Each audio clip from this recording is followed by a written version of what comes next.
think I fixed it. Can you guys hear me now?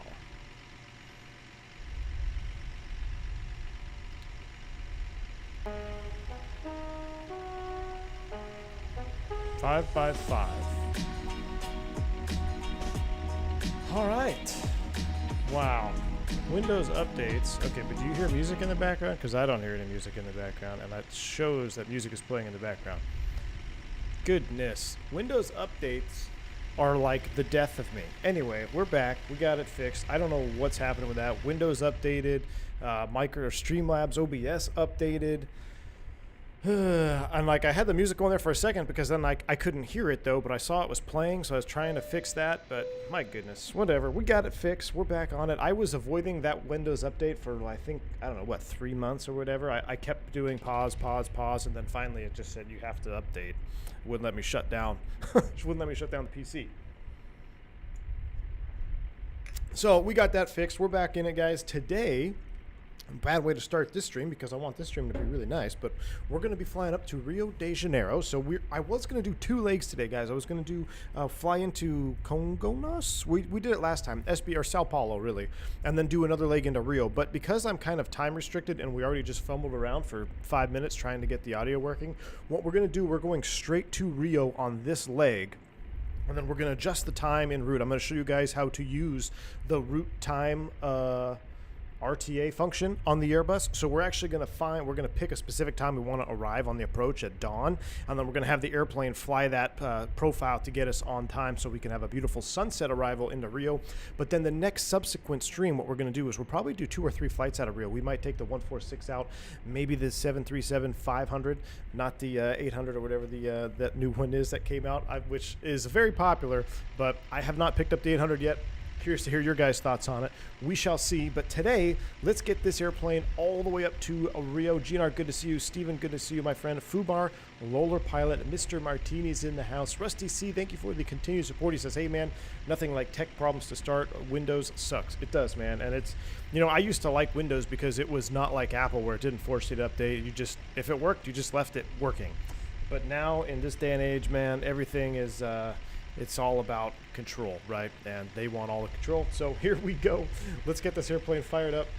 Many more shout outs. I didn't get to all of you today, but thank you for tuning in. I think today's going to be a lovely flight up to Rio de Janeiro. So next refresher is on me. Windows, am I right? What's up, Jeff? Thank you for the $10 super chat, man. Thank you. Appreciate that. Yes, the next refresher on you. I appreciate that. That one was delicious yesterday. I couldn't, absolutely loved it. Thank you for the support, Jeff. I appreciate you, man. So Bizarre 600 is insta-buy, but the 800 is a hold off and wait. Yeah, for me it is, Maze, and only because there's just so many 800s. It's like, it's kind of like the 320, you know? It's like, if I had a choice between the 19, 20, and 21, I'm flying the 19 and 21 99% of the time. The 20 is just meh. So I feel like the 800 is just meh.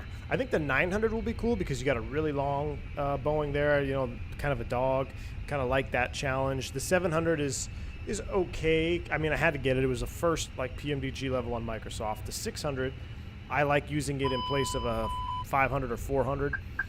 And the 800 is just, I might pick it up at some point, but man, not for $70 initially. It's not like it's a super expensive, but for me personally, unless one of you guys convinced me in chat that it just flies so much better and it flies different than I might. But we'll see.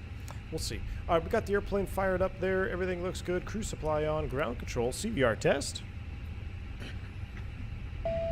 Yeah, Steven, so the 700 handles better than the 800, and I was aware of that too, so that's kind of why I like the 700 as well. And, you know, the 600, you talk about a rocket ship, that's 600, man. That sucker just goes. So auto, we're going to do 1 auto. We're going to arm the emergency exit lights here as well. Let's do an engine fire test. And fire 2. Aaron says, remember when the PMDG launched, we were on a call, fun times. Oh, dude. Aaron, that whole night that PMDG released the 700, it was epic, man. We were all in, there was a lot of us in the voice chat. We're all freaking out. Who got their email? Who got what? It was a lot of fun, man. Not to mention that stream I did that night when the 700 released. It was about 100 degrees in my office. Absolutely no air conditioning. But it was great. I think we did, what, 2 legs or something, too? I think we went like Denver, Vegas, San Fran or something. We'll see. I'd be curious to hear your thoughts on it. I was watching a little bit of XP72 flying. He said it flies really nice. It's a little bit more tame than the 700, which could be cool. But anyway, I've just found it funny that people keep talking about the 800 as being the most popular NG variant, but every other screenshot I see is people flying in Southwest colors. Yeah. Well, Southwest does have some 800s, right? But they have Southwest has had them all. They've had 3s, 5s, 7s, 8s. I don't think they have any 9s, right? All right, let's go ahead and initialize our flight plan. Come down here. We're going to go FMGC. Oops, no, we're not. We're going to go ATSU. ATC menu. No, we're not.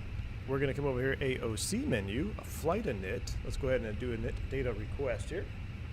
What is the difference between nav1 and nav2? Flex, it's just 2 different positions on the wingtip. So basically for redundancy, and I think they're accurately modeled. So we're in nav position 1. You can see how it's kind of hard to see. Let me see if I can get a better angle. So there's 2 bulbs right here. There's one on the left and one kind of on the right. But the way I'm looking at it, it looks left and right. But one is a little bit more forward, one's a little bit more aft. Basically, when you switch positions, you change sets of nav lights. So if you have a nav light burnout, you can switch to the second set, and you still have your nav lights. And we toggle them with, captain is nav 1. And first officer is going to be nav 2, just so both sets of bulbs burn. And if I come up here and I go to nav 2 and then we go back outside, you can see now, look, this bulb is now lit. See the one on the left. So they've actually modeled it properly, which is pretty cool to see that. But just because pilot flying is the captain today, we're going to do position 1. But it's the exact same set, just different sets of bulbs, man. All right, everything looks good on the overhead. That looks good. We initialized our flight plan. Let's come back over here. Let's do a init request. Now I got to make sure this pulls the right route. That we're going all the way to Rio, not the other one. Because I literally was all set up to do 2 legs. I just don't think we have enough time. It'd probably be close to 4 hours, 3.5 hours, and I got a fishing tournament tonight. So I need to get out of here on a certain time crunch. That's why we're going to just do the 1 leg, but it'll give us some time. I want to pull up my old PMDG stream, and we're going to see what time we arrive. We're going to try to set everything up so our arrival will be absolutely stunning going into Rio. We'll do cost index of 88 for now. Our flight plan cruise altitude, that's going all the way up to 390 for a 90-minute flight. We'll see if that happens. Minus 55, that looks good. Ground temp 15. We're going to just go ahead and let the alignment complete. Now, as far as flight plan is concerned, let's go ahead and do this. The Pudma 1 Bravo. So let's go ahead and do departures. What are we going? 1-1 or 2-9? I guess let's pull up some weather while we're down here. Fishing tournament. Yeah, Key 6 little Friday Nighters, man. They got some Friday Nighters out here that are gonna do a few more before it gets into the fall and they stop them. Let's do a weather request. We'll take some time still, but the next aircraft PMGG is doing after the 7.3 is the triple. I know a lot of people are looking forward to that 777, and myself included. I'll definitely be picking up. Initial down payment to start up a fund for the 800. Mr. Martini with the $10 bank angle check dono right back at you, sir. Initial down payment. Oh boy, it's already starting. You guys want to see the 800? I did a poll. Thank you, Mr. Martini, for that, by the way. I did a poll on one of the last streams with which 7.3 do you like the most? And to my surprise, everybody really loves the 800. And hey, more power to y'all. I guess I'm just an oddball on this one. But yeah, I will probably end up picking it up at some point just because why not, man? We need all these. We got study level airplanes, we might as well pick them up. All right, Egg Bip is where we're headed to on the departure off the AGBA1 Bravo departure. We'll insert that. That's going to take us all the way down to our arrival, which this is where it gets spicy, into SPRJ. So I've got us on the Ropos 1 Alpha. We might change this, but let's go ahead and load this in here. We're doing the RNAV 02 right, I believe. Now we got to pull, let's actually look at the charts before we load this in. And oh no, I already messed up. I need to come back here and start the loading process. We got 136 people too. Let's go ahead and start loading. 23 minutes, that's fine. They're loading. Let's come back over here to our charts. Can't imagine the 777 isn't that excited for streaming purposes, but yeah, just the mood for across the continents. Yeah, I'm definitely gonna pick up the triple, and I'll probably just fly it on short flights too. Same, you know, when the 380 drops, people are like, what are you going to do with the 380? I'm not going to be doing 18-hour flights in the 380, I can tell you that right now. But I would do some short hops in it, just because why not, you know? And I think there is some 777 domestic routes. Well, that was a 7.6. I remember U.S. Airways used to run a 7.6 from Philly to Orlando, like pretty frequently. Actually, they actually ran an A330 a couple times too, and that thing was always full, man. Orlando, Philly was like one, especially the season for Orlando, just crazy amount of people flying that route. But I'll definitely pick it up. I had the 777 way back on FSX. Was it FSX or P3D? I can't remember. Maybe it was P3D. All right, RNP 02 right. Let's make sure we get the right one here. That's not the right airport. That's SBJR. Santos Dumont, Rio. Here we go. Air Canada flies Toronto, Vancouver, 777, both 200 and 300s. Ooh, very nice, Kevin Thomas. Yeah. You know, the 777, I actually, the 777, it's not my favorite airplane out there that Boeing made as far as wide bodies are concerned, but I think it definitely has its place in the sim. I think people are going to get a ton of enjoyment out of it, especially if they drop it as the first, like PMDG, like it's our first highly detailed wide body. Oh man, I think everybody is going to buy that airplane. All right, let's see. So we want to do the same one we did last time, where we came in and we went around the Sugar Hill here. We went inside of Sugar Hill. So I think it was RNP. Is it the Whiskey? I should have looked it up. That looks about right. RNP Whiskey 02 right. RNP Tango is in the other direction. So this is what we want right here. RNP Whiskey. Nope, that's X-ray. Yeah, Whiskey from Gerot, I believe is what it was called. Or Gilet. Gilet is where we want to pick it up from. So the Whiskey off Gilet. Man, he's got some 02 right, a Whiskey. The star is Ropas 1. Ropa 1 Alpha. Approach via Gillet. Insert. I missed the star transition, but that's all right. We'll pick it up at Ropas. How's that? Acnub for the Ropas 1. Insert. Done. Beautiful. Let's take a look at our plan here. Let's zoom it out. Callie Simmer, what's up, man? Welcome. Good morning. Made it in time before departure. Yes, sir. Callie Simmer, indeed. We're just boarding up the airplane right now. We had a little bit of an audio problem at the start of the stream, but we're all good to go now. All systems are go. There's our beautiful flight plan to Rio. This is going to be, I cannot wait to fly this flight because we'll talk about it in cruise. We'll have a little bit of time, but man, this is a very special flight to me that we're about to go embark on today. 8310 is probably going to be the first high-quality wide-body. Oh, you know what, Jeff? I totally forgot about that. Totally forgot about that. That 310 is going to be big time as well for me. All right, secondary. Let's do just a real quick secondary. Secondary. SBPA to SBPA. And we're going to just do an immediate air return, come back around to the ILS Zulu 11. That's fine. The winds were not that. It's only 5 knots out of the other direction, so it shouldn't be a problem.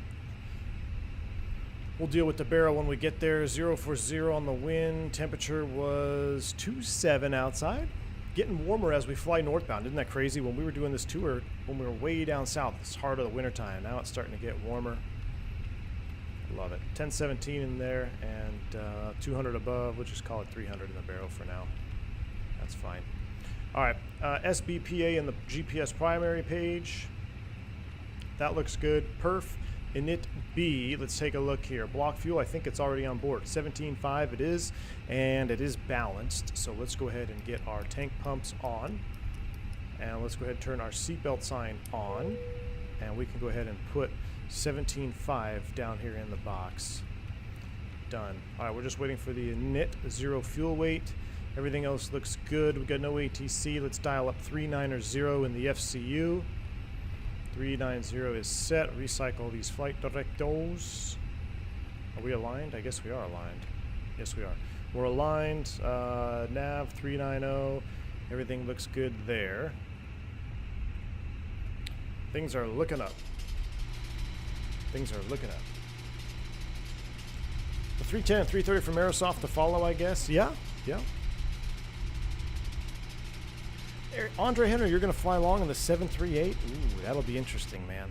I'll tell you what, when we took the 700, that gold livery is my favorite. I think it might be my favorite livery on this on the Boeing, honestly. On the 700 or 8, I mean, it is that gold, that burnt orange is just awesome looking. So make sure you take some screenshots along the way, Andre, if you do, because I want to see your pics. All right, our departure was the Pudma.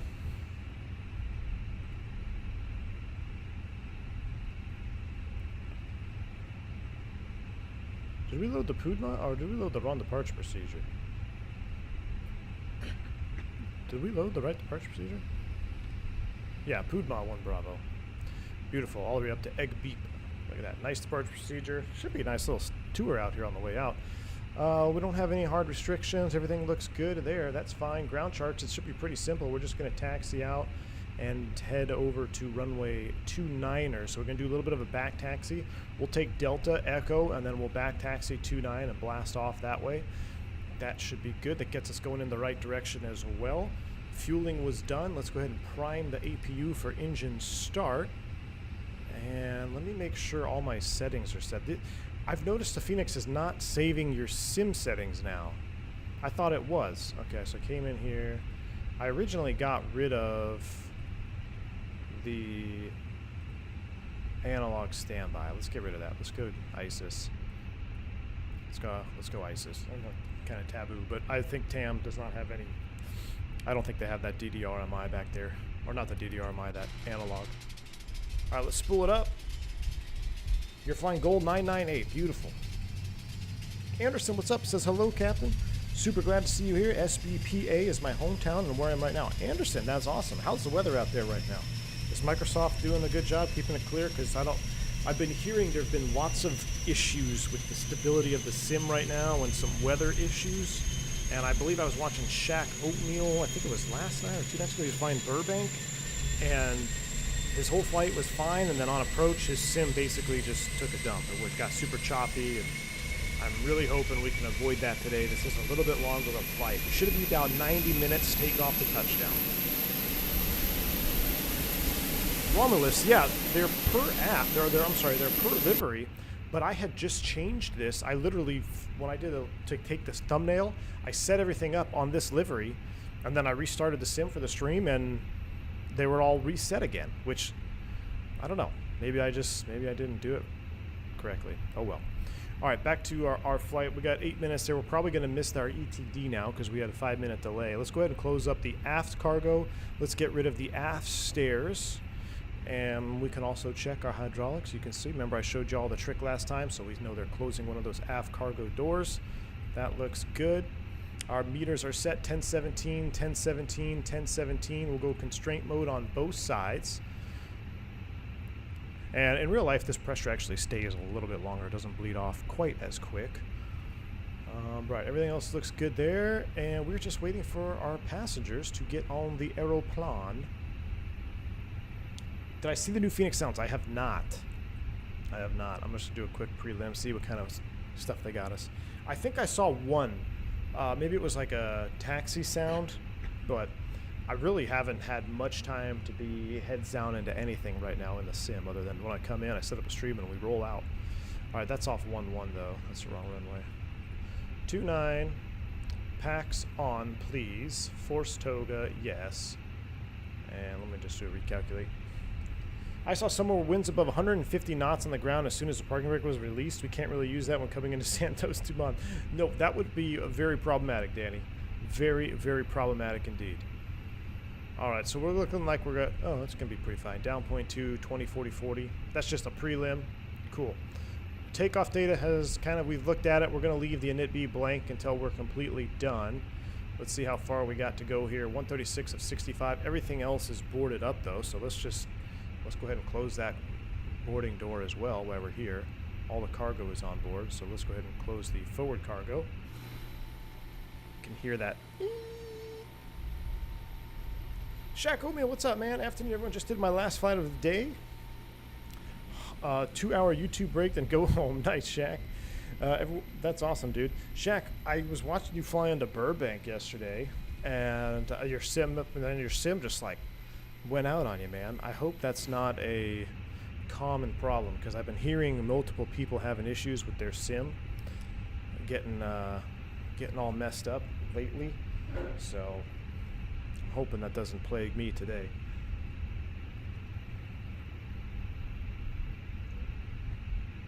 Sim Update 10 is the best frames you ever had, Blue Mac? Really? That's on the beta, I assume, right? Because it's not out publicly yet. All right, we're looking good. We're almost done with that. All right, doors are closed. We're still boarding. 390 is set. We talked about our departure briefing. We talked about our departure. Everything else looks good. I guess we can go ahead and pull the ground power. Go ahead and disconnect ground power. That should be in the captain position as well. Turn off these overhead lights. Everything else, let's turn this down. Turn that flood off. Turn this flood off. PMDG was talking good about the beta. That's good. All right, there you go. That looks a little bit more like an Airbus. We don't have all those lights on. We are squawking 2000. We can put you in auto, and we also need to be on the Unicom just in case. Set up. All right, we are basically ready to go. I might just expedite these folks over here on the boarding. It's a worldwide server issue. As Zobo, Microsoft did some server work and Sim Update 10 and it broke something. Uh-oh. That's not good. Can I expedite them? Or we really got to sit here? We might as well sit here and look at an engine or something. Oh, look at that. We got some gold back there. I love that. That's awesome. You should really try doing a flight from Recife, SBRF, San Fernando, SPM Paradise Island, Brazil, middle of the ocean. Really? So is it close to Rio? I'm curious because because we were going to do 2 lakes today and we're only doing the one into Rio, I'm going to do on the next probably 2 streams because Rio, number one, the scenery is absolutely stunning. It's going to be a lot of fun to fly in and out of there. So I'll probably do a 146 flight, maybe in and out of Rio. Maybe we go somewhere, we do a quick turn, something like that. And then maybe we'll even fire up another 737 flight out of Rio, which would be kind of, we'll do a little out and back. And then we'll depart Rio, and then we're going to continue northbound. I'm not sure where we're going to go after Rio northbound. We'll have to come up with that in the plan. But there's a couple little commuter routes that are pretty good, like Sao Paulo. We can hit up maybe on the 146, do a Sao Paulo turn out of Rio, which should be a lot of fun. Maybe we can do another one, maybe that island flight you're talking about. Jeff, what's going on, man? Welcome to the stream. Welcome aboard. He says, love my Throttletek. Excellent. Jeff says, bravo, Roberto. Easy transaction and communication. I'm Airbus flying the tail off. 737 throttle should be here soon as well. 10 for 10 rating. Just wanted all to know. Jeff Weber, thank you so much, man, for tuning in. Guys, you heard it. Oh, man, now why don't I have a proper tiller cam? Streamlabs is just owning me today. Let me see if I can fix this here. But, yeah, he's talking about his Throttletek, which we got on board here. Glad you're liking it, Jeff. Really, that's awesome, man. Makes me good to hear. Makes me feel good that you're enjoying it. It's fun. It is addicting. I tell you what, once you get this sucker in and you start flying with it and actually you have it set up properly, it's mounted nicely, it is a hell of a lot of fun. I mean, it really is a lot of fun. And guys, I did make a binding video. If you did order the Throttletek hardware, I ordered a... Hold on, I'm trying to fix this other webcam. I did a binding video for you if you would like some help with getting your binding set up and how to get everything set up. One thing I forgot to note in that is I believe the spoiler arm needs to be on release, not on push, so I might have to add that somewhere. But if you do have a Throttletek coming, make sure you check out the video that I did for binding, getting it all set up, proper calibration. and you should be good to go. So let me see if I can do this here.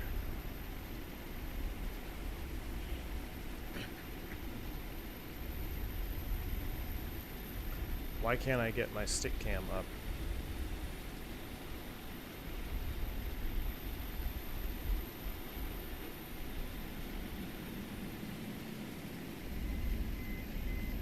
Brazil's East Coast has a lot of beautiful places. After RJ, there's, okay, well, I don't know where those airports are, but that's good. That makes me feel good. And I think we'll have a lot of, different destinations to fly to. All right, I'm activating, reactivating the camera. What is going on, man?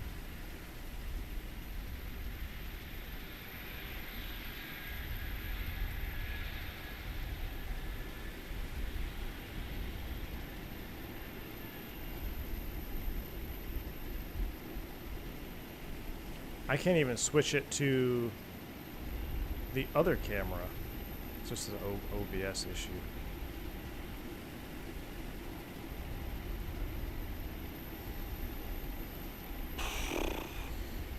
I ordered my Throttletek V3, but it says it'll be arriving near end because of delays, so just wondering if it's the same for everyone else. Chomper Studios, depending on when you ordered.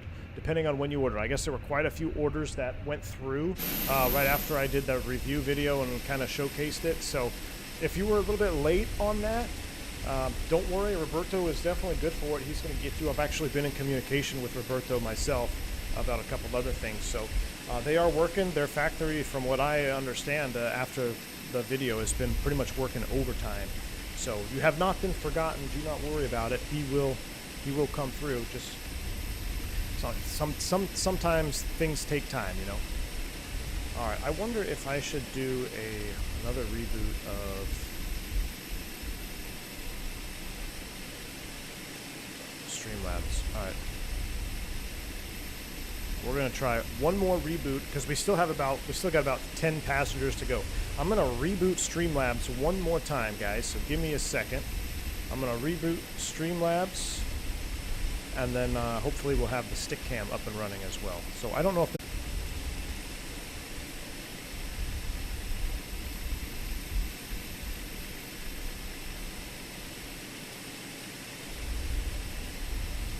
should be back with me here.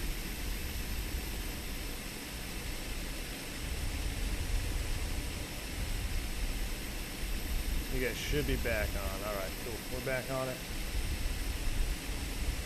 And survey says, wow, still no stick cam. What did this thing break?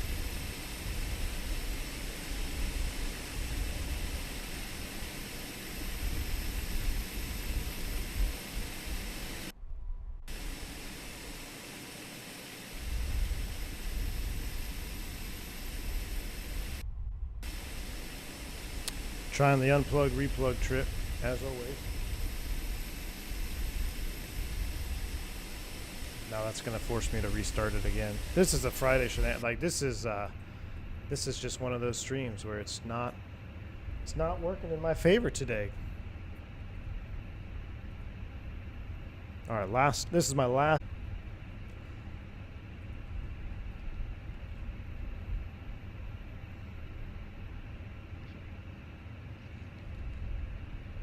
Okay, are we live? We're live. Everybody's back. We got the cams working. Jeez, can you have a stream where everything goes well, Christy? This is why I'm not a professional streamer, my friend. This is why I'm not a professional streamer. Boarding is complete, however. Let's go ahead and get this thing. Let's get off the ground before we break something else, shall we? Ground services here. Let's go ahead and pull that, close the door, connect the tug, please. Gold 998. We're at 3 Romeo, ready to push. All right, so Goal's out there getting ready to push. We ready to push. Our door is open. Just getting some fresh air. It's all right. Let's go ahead and close the door. Tug is connected. Let's go ahead and do our before start checks. Beacon is coming on. Everything looks good on the overhead. Before start checklist, windows, doors, and slides. They are closed. Port that good traffic. This is Avianca 198, ready to push. Opposite the adjacent the Gulf. Apparently this reset some of my audio too. Al W, what's going on, man? Welcome. We've had nothing but technical difficulties today. Nothing but technical difficulties. All right, closing on. Beacon on. Thrust service idle. Parking brake is released. First start check complete. Let's roll. Port Alegre traffic. TAM 357 pushing back on gate 2. I don't know. Are we on the same freak? We're on the same freak. We are. Here we go. Brakes released. Clear to push. We are out of here. 36 minutes. Wow. That was awful. What's up, Alexander Bellini? Welcome to the stream, man. Or the remnants of whatever's left on this stream. This was not what I had envisioned. But hey, we gotta do what we gotta do. Let's see if we can turn the tail here. I don't know if it'll be... Helps if you turn it the right way. Swing, baby, swing. Fubar, thanks, man. Just gotta fake it till I make it, man. Fake it till you make it. I don't know why I'm turning this direction if we got a taxi to 1-1. Oh, no, we can go out right here. Perfect. Oh, look at this. Look at this pushback. This actually looks like a professional status pushback here. We'll do a little bit of straight, and then we'll do a little bit more turn. Oh, my gosh. Just call me Blue Games, man. I'm a freaking tug driver. Let's go ahead and stop the pushback. Stop, stop, stop, stop. Right here. Push complete, set brakes. Brakes are set. Clear disconnect, show me the pin out front. We are starting engine number 1. Copy that, Cap. Clear to start engine 1. We'll show you the pin out front. Have a good flight. All right, ignition mode to ignition start. Turning in. Let's just start it from the outside so maybe we can hear something. Because we can't hear anything from the inside. Starting 1.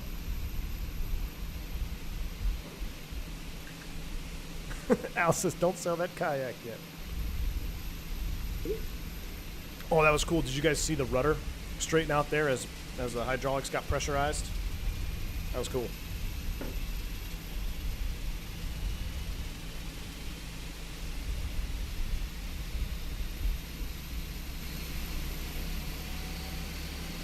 Microsoft Pushback Simulation 2020. Yes, sir. Hustler, what's up, man? Thank you for joining Commercial Pilot, my friend. Exclamation point, welcome for your new perks here on the channel. I don't even know if that'll work. I don't think Nightbot has joined the channel. I think Nightbot decided... Oh, no, he's here. Nightbot's here. Exclamation point, welcome for your new perks on the channel, man. Thank you so much for becoming a member. I really appreciate that. He says... Nice to see a live stream view one. Been enjoying your content greatly since I've found your channel 2 days ago. Hustler Snow. Well, I'm glad you found the channel. Thank you for subscribing. Thank you for becoming a member. Very much appreciative of that and your support, sir. Hope you enjoy the flight over to Rio. Regular traffic, Gold 998. We're going to be taxiing runway 29er via Delta Echo and backtracking runway 29er. Nightbot's on a Union smoke break. Jesus Christ. Shaq Oatmeal in the house. Kind of disappointed we only got 3 inches the other day. Same here, Al. I tell you what, whenever they got the massive rain, I was flying in it, though. I didn't get that much at my house, but when it was dumping over the airport, I was flying in there. It was very sporty. All right, we got two starts. WhisperJet 320. WhisperJet is coming alive here. We got 2 avails. Looks like they are going to be taxiing out. We got a 7.3 and a Airbus headed out there. Where's that avail light? There it is, avail. We'll do that. We're doing a flaps Uno. Mark Tatum, what's up? Says AV1. Was planning to join and to participate in VATSIM for the first time as a million miler with Delta. So cool to learn what is happening up front. Mark Tatum, that's awesome, man. 1,000,000 miles, that's a lot of flying, dude. A lot of flying. All right. 200 likes equals free subs. There you go. Yeah, let's go ahead and, well, we only got 192 people watching, so I don't know if that'll work, man. But yeah, if you guys, oh, you know what? We totally screwed up. We didn't even initialize the weights. For the leg traffic, this is Avianca 198 taxiing to runway 29 via M4, Delta, Foxtrot.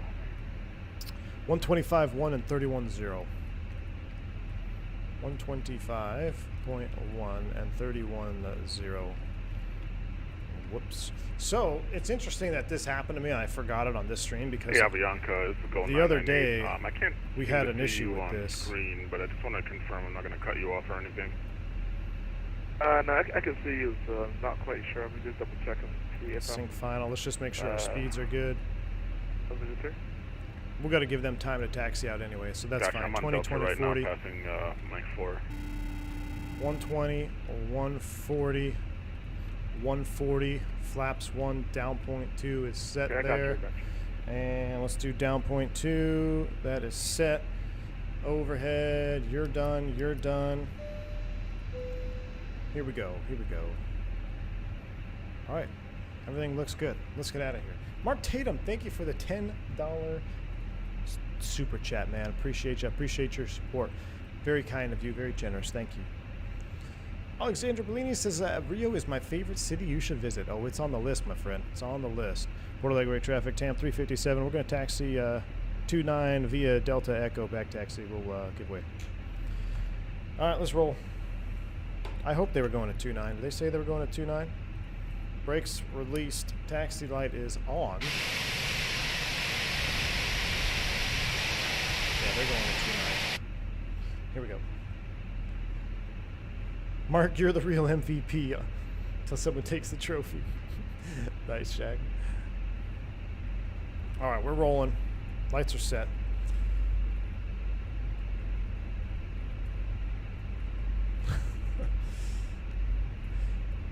Your tip asking to go up front was golden. On a flight a few weeks ago on Delta to see the flight deck, FO jumped up and had me take a seat while the captain reviewed systems. So cool. Porto Alegre traffic, Mark Tatum, awesome, 500, man. taxis at Porto Alegre for runway 29 via Delta, hold short of Echo. Hold Like a short of traffic. Echo. You sound like you're from London. Mark Tatum, that's awesome, dude. Yeah, most of the time we love it when guys want to come up, see the front. I mean, yeah, we'll hop up. Sometimes I'll hop up. I'll do a little Jip Whiz test or whatnot. But yeah, absolutely, man. The only time it's Australia, mate. I was gonna say Australia. But that's awesome. VATSIM is a little bit loud for y'all. Let me see if I can turn it down a little Porto bit more. Alegre traffic, Gold 998, entering runway 29er for back track. All right, goal is back taxiing. We're taxiing out. Let's do a brake check. Pressure 0. That looks good. I guess we can do a flight control check as well. Full up. Full down, a neutral. Full left. Full right, a neutral. Rudder. Full left. Full right. The pedal disconnect does not work. That's interesting. Neutral. Did we cut somebody off? Nope, we're looking good here. We're still looking good. We're going to follow that goal out there. Aussie, Aussie, Aussie. I dare you to do a cabin announcement with a fake British accent. In real life? Have Echo 198, adjusting my call. I'm going to go to full Charter Echo. Did I cut someone off? No, I didn't cut anybody off. We're good. We're good.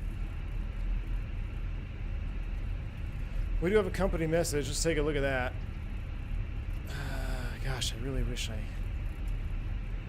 that's one thing that I'm starting to miss from X-Plane. I can't believe I'm saying that. Is the ability to pop out the screens easily and just pop them up. Dink, dink. So I can like pop up the McDo and do something up here while keeping my eyes forward taxiing.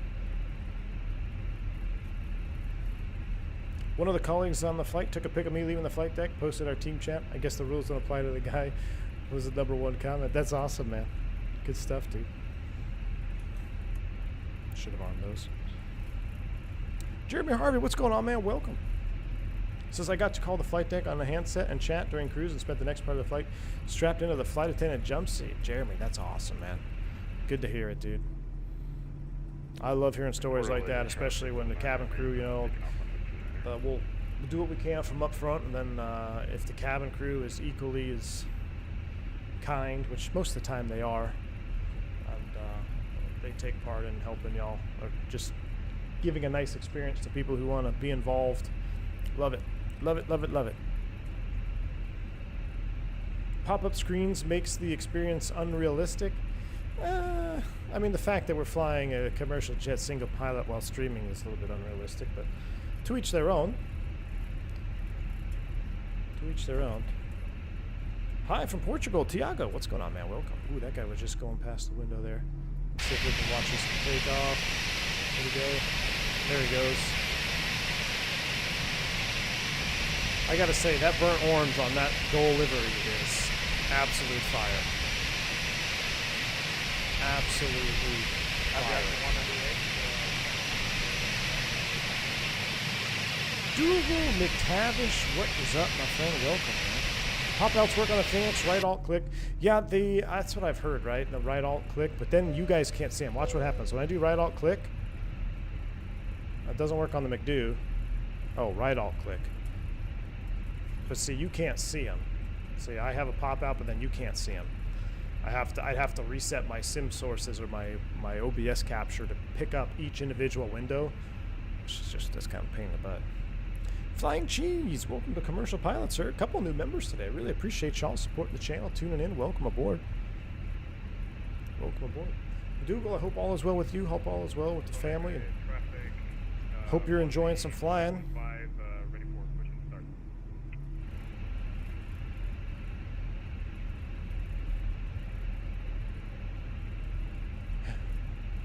Other than the startup sounds, the other sounds are actually pretty good.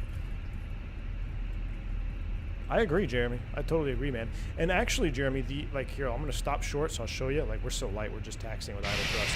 But, like, watch when I spool up from the outside view. This is so real.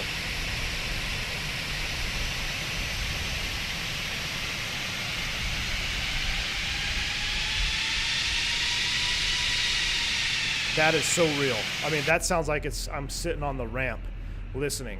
Like, you're right. The sounds are good, just the startup. And I don't even know if it's the sound or if I just need some volume mixers, you know? I'd like to enhance certain parts of the sound set individually, like, you know, startup or outside exterior, all that good stuff. Salam Cannon is in the house, dude. What is up, man? Hope you're well. Hope you've been busy flying. Welcome to the stream, Sam. It's been a while.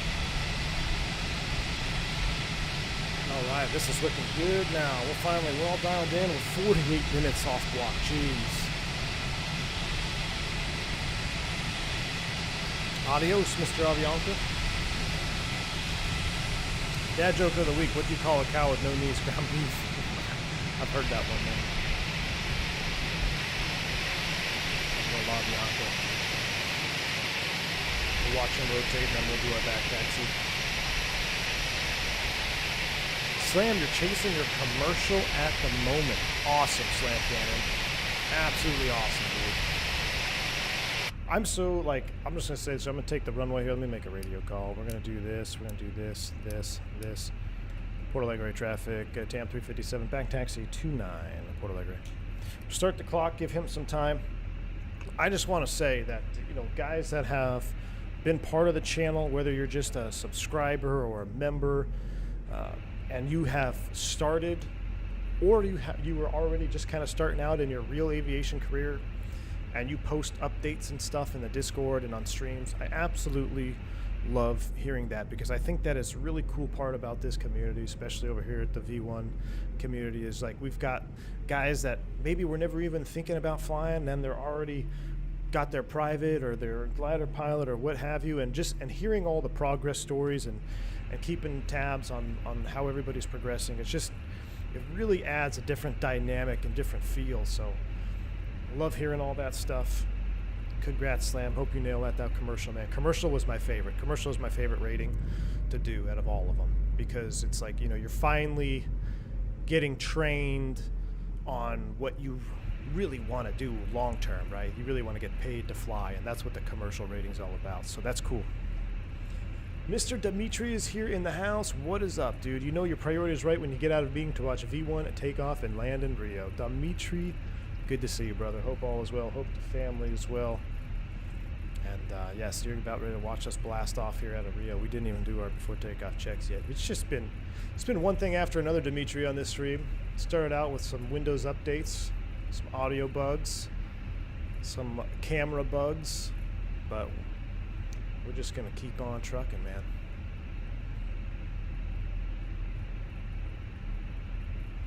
Jeremy, I've thought about that. You know, what if one of the viewers eventually becomes a airline pilot and flies with me? That would be the ultimate, Jeremy.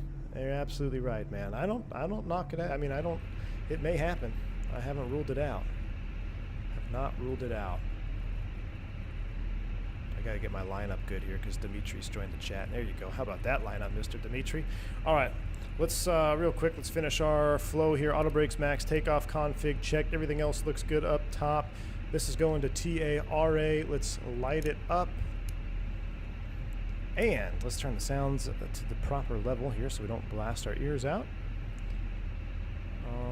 That looks good.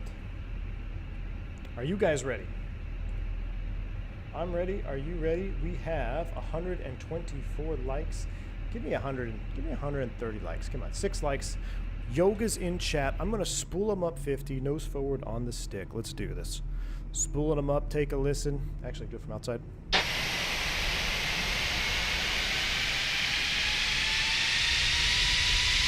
Oh yeah, here we go. Toga's in chat. Porto Alegre traffic, TAM 357, departing runway 29, Porto Alegre. Yoga.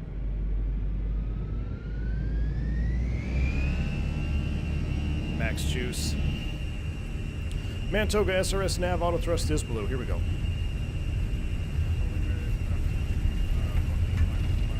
Thrust set. 100 knots. Check. V1. Like your traffic jet exit 500 behind the departing 320 enters and backtracks runway 29. Full like your traffic. Positive rate. Gear up. Nav it. Fly with. Watch ears.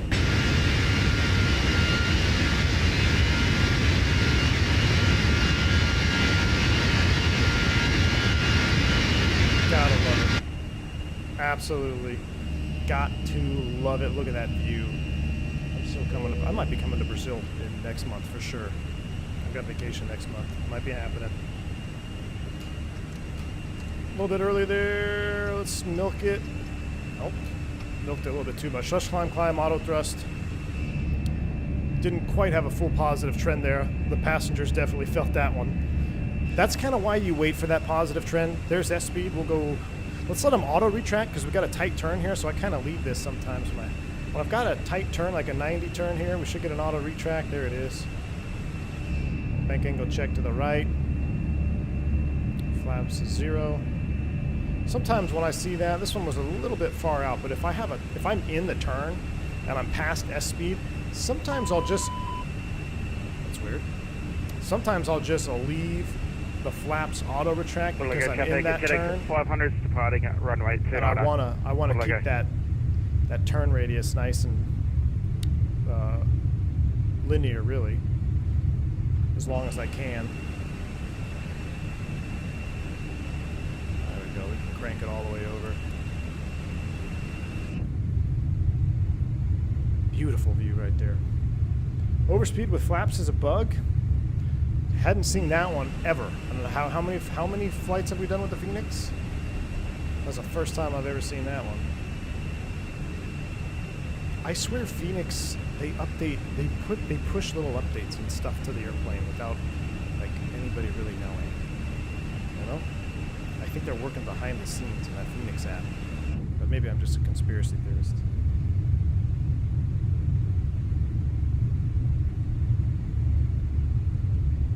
Man, that looks good.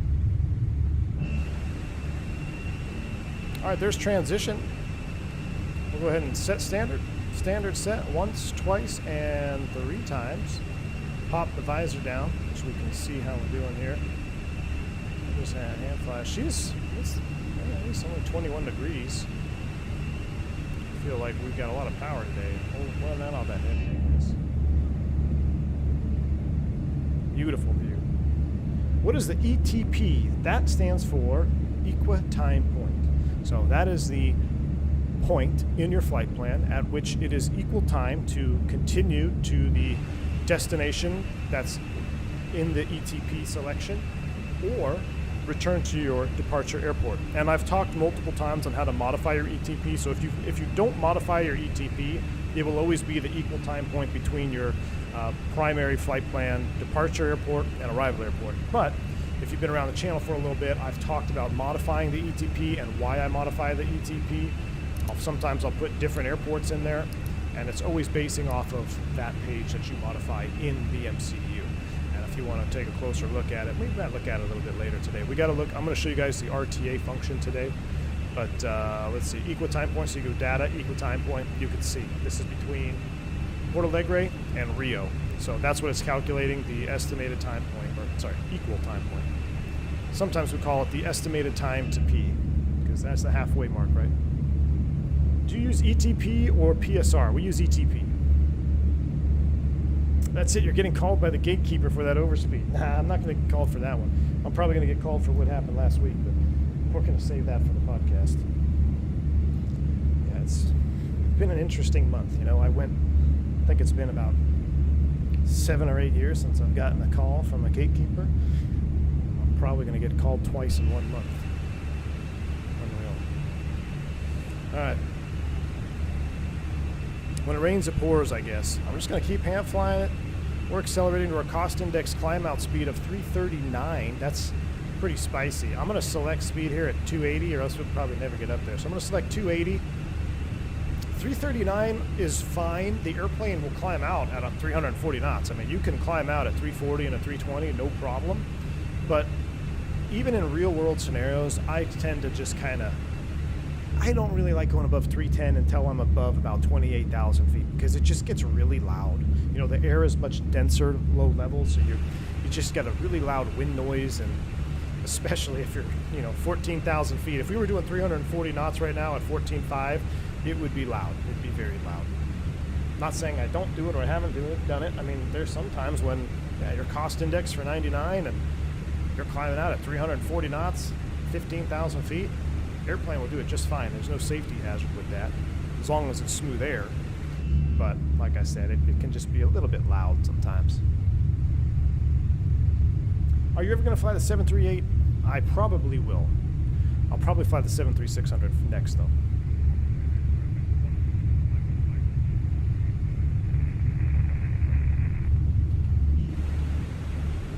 Nice little departure. We can kind of hand fly out here. So I'm not chasing my speed. I'm just kind of hold about 8 degrees here. You'll go as fast as possible and go home. Like, yeah, absolutely. What is the voice and reset button on the audio panel?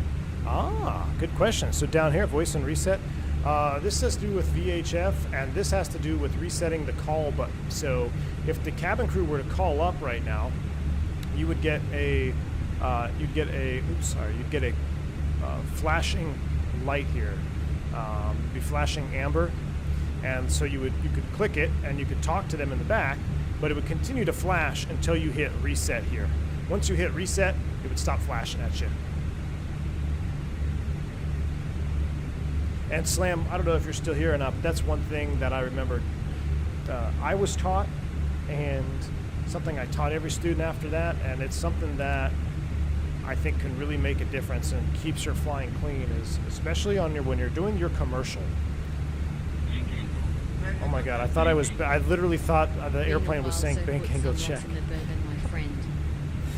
I thought the airplane said bank angle check. That it was Dougal McTavish coming in with a $25 dono. Bank angle check right back at you, sir. Thank you so much, man. It says, been a while, so put some rocks in the bourbon, my friend Dougal. I will indeed need to put some rocks in the bourbon. I appreciate you, man. Glad you're still enjoying the content, hanging out in chat. Absolutely awesome support on the channel. Thank you very much, sir. Very, very generous of you. All right, that's enough fun for me. We'll go out on Pilot 1.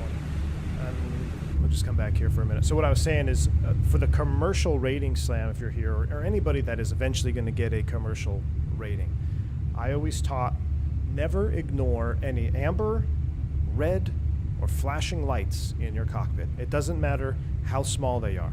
So, and the reason you don't want to ignore them is because you will eventually develop like a normal resistance to that, either that color of light or that flashing. And 90% of the time, I won't say all the time, but about 90% of the time, when something is flashing at you, or it's amber or red, it means, hey, I need your attention.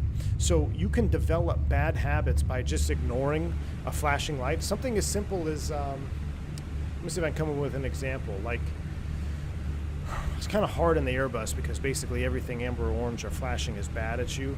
But, I mean, let's just use that example. This little cabin light would continue to flash green right here. This, see where that green is right there? Would continue to flash on and off until you hit the reset button.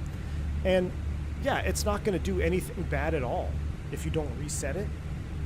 But that's a bad technique. That's a bad habit, because what happens when all of a sudden you have an engine parameter that is approaching a limit, but it is not actually over a limit? The Airbus will start flashing in green.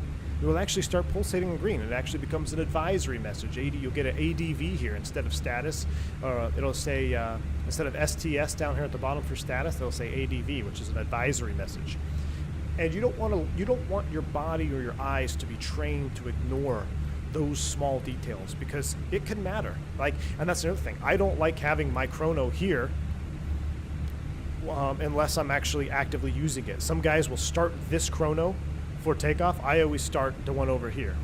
So I should have reset that one when we took off, because I don't like just this ticking, this movement here on my ND. That's not necessarily 100% normal for my eyes, so I keep it off. But I tell you what, anytime something starts to blink or flash, my eyes immediately pick up on it. So that's a technique that I think if you're going to go through your commercial, and even honestly, it doesn't have to be for your commercial. It's just if you want to push yourself to be a little bit more Adding to your clean in the PFDG cockpit. 738 funds. Thanks for teaching us so much about the bus. Oh boy, looks like I'm going to have to pick up the 73800, aren't I? Mr. Andre Henry, thank you. Another massive dono, $25 for the 738. Andre Henry, thank you so much, man. Bank angle check right back at you, dude. You're absolutely welcome for learning about the bus. I'm glad you're learning. I'm glad you enjoyed the content. And thank you again for your 738 fund. I think, shoot, by the end of the stream, it looks like I probably have to fly the 738 tomorrow. But in all seriousness, thank you very much. I appreciate you, man. Thanks. How's the Throttletek gear treating me? Absolutely love it, Dimitri. It's been a lot of fun being able, and I think I talked about it in my video, but the parking brake, man, it sounds so silly, but it is like one of the most fun things to do in the sim, is to have an actual parking brake. I mean, I've got all these switches that work, the spoilers, the flaps, the full range thrust levers. There's something about being able to use a parking brake here is just, it's a ton of fun, man. But I love it. I love the whole setup. There's going to be some more interesting stuff coming to the channel here very soon, so make sure you all stay tuned for that. But absolutely loving it, Dimitri. Can we get up and go to the bathroom yet, Captain, or do you need to keep our seatbelts on? Let's keep it, so that's a great question, Anthony. Why haven't I turned the seatbelt sign off yet? We're at 26,000 feet, it's smooth. This is, I did not forget. It's something that, just a real world thing that I've learned to come from experience, or learn from experience. And our cruise altitude in this particular case is 39,000 feet. So we have still a while to go. We got 12,000 feet to go still.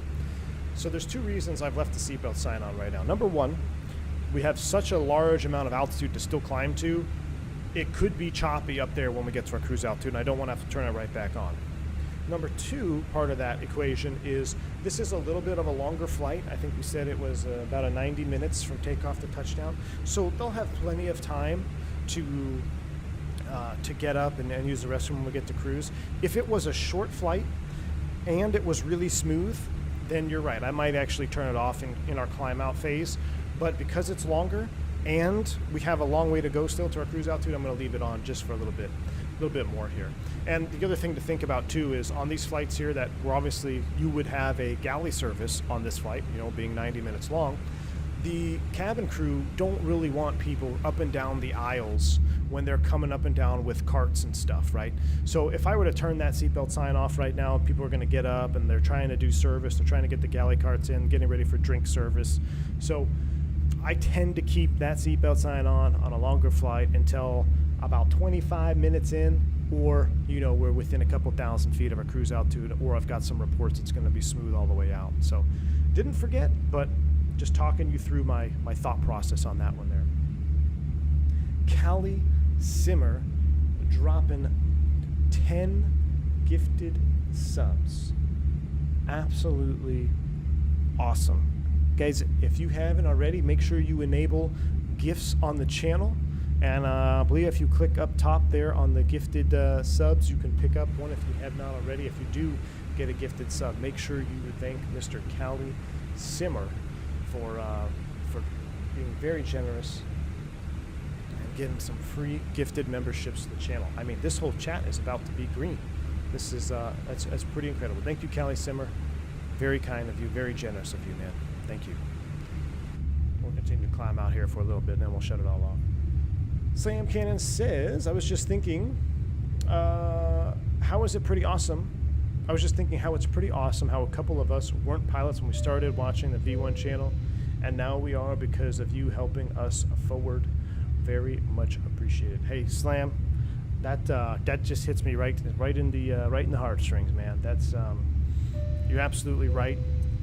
It's pretty crazy to think, you know, a couple of you watching the channel started out, maybe you weren't even in aviation yet, you were just flying at home, and now you got what you needed, you got the juice, you got the energy that you needed to get on with it in real life, and it's awesome. The fact that I can even remotely say that I'm part of that is absolutely awesome, and that's why I love hearing about the progress that you all go through, and when someone passes a stage check or a check ride.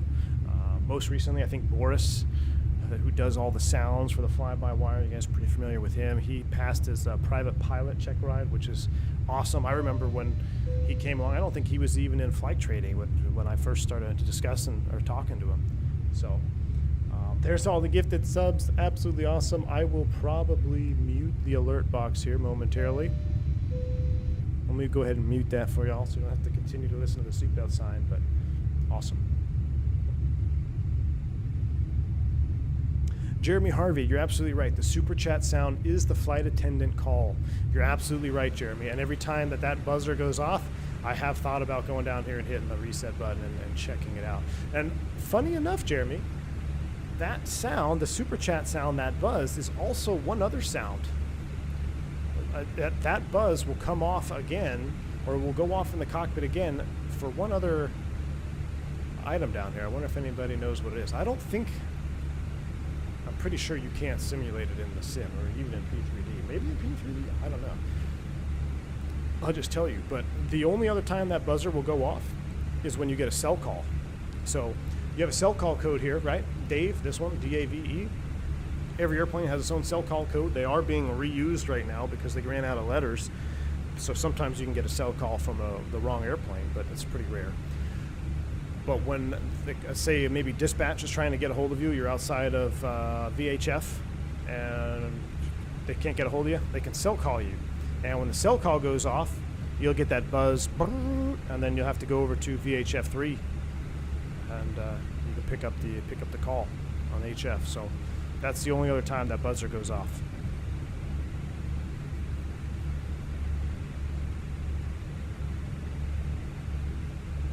All right, perfect timing. I think the wife is en route with a refresher, courtesy of who picked up the refresher today? Was it Jeff L? Yeah, I was scrolling back in the logs there. Jeff L, courtesy of you, my friend. Wife is en route with the refresher. Appreciate you, brother. Have I ever had that? Yes, I have. The cell call code. Absolutely.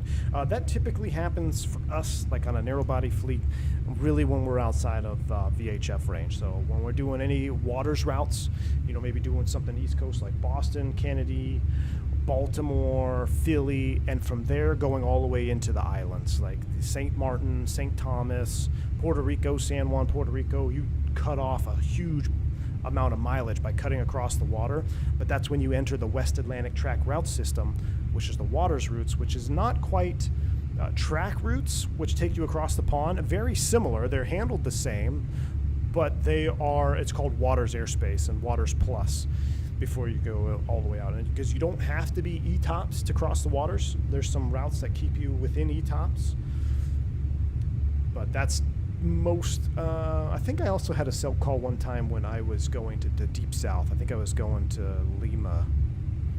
I think I got a cell call during that as well. But yeah, most of the time it's that over the waters. I'm sorry, Cruz. HF1. You're absolutely. I think you're right. It is HF1. HF1, Cruz. You're right. I said VHF3. It would be HF. So you come over here, HF1. And what happens when the cell call, when you get called, this button starts to flash. So this would start flashing like this, and I would press it, and it would stay illuminated, but the call, you can barely see it there. It's there. The call will light up in amber, and it will start flashing, so you have to hit reset. Matter of fact, I'm curious, does it show the call? Yeah, look, so there you go. So you see how the call is in amber? So anytime the flight attendants call up, this starts to flash in amber, ATT. If the ground crew calls you, mechanic starts to flash, and the cell call, HF1, will start to flash. That's how you know which button to press. So this would start flashing, and then you just press it, and it would continue to flash until you hit the reset button. So there you go. Yeah, that's cool. I didn't know we could actually test that there on that function. Oh, you can't see it behind the cam? Son of a gun. Sorry, let me show you guys again. I forgot that was even up. So if I go annunciator light to test, so you can see how all the lights are amber, right?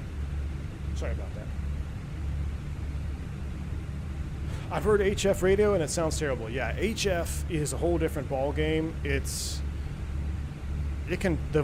sounds or the HF radio waves can go much further.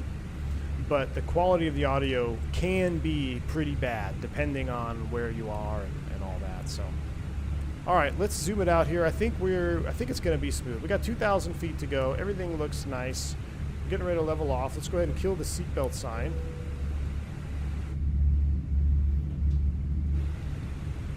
And stand by. Refreshers have been delivered. Thank you. Appreciate it. I like the glasses. Just wearing a pair of aviators. Poser. Just kidding. Alright, we got refreshers and lunch. Hey, starting out with some audio issues. I think we're on the right track here. We'll sit tight here until we reach 39,000 feet. Let me just make sure we can get up there. What's our progress say? Recommended max 387. Ooh. Let's go ahead and stop the climb at 370. So this is something I should have checked. We are a little bit too heavy for 390. Now, I've gone over this before. The recommended max is not a limitation. You can fly above your recommended max altitude. However, unless it is glass smooth, it is really not advisable. In fact, flying above it even when it's smooth is not all that advisable because you give up one thing when you go above your recommended max, and that is your stall margin, or not your stall margin, but your buffet margin. So typically you want to have what's measured off of 1.3 G buffet margin in case you get into some rough air. You don't have that protection when you go above your recommended max. So yes, the airplane could easily climb to 390 right now, but because it would be above our recommended max, it's just good practice to let's just wait. We'll burn off a little bit of gas here, and then if we need to, we can climb to 390. Since we stopped early, I'm going to recruise the airplane. Pretty simple. I just put 370 there. Done. Now we're going to go into out cruise on the PFD. You don't have to change pressurization like the 1930 Boeing 737 up here. You don't have to do anything else. You literally just put it right there in the cruise altitude, and you're done. You're out cruise mode. Your pressurization schedule has all been synced up and set for the arrival into, in this case, Rio, as is. So looking good. All right, I'm going to turn this down to really quiet. We're going to look outside of this livery for a little bit, and then we're going to look at the RTA function. Oh wow, that looks cool. Look at the mountain sound there. That's still a little bit loud. Let me get my... All right, what kind of music we got in the playlist today? Whoa, let's come down here, right about there. All right, let's enjoy that view for a little bit. Are you gonna do any flights in big cities in Europe anytime soon? Yeah, I mean, if I'm around right now, we're trying to stick to the the South America tour right now.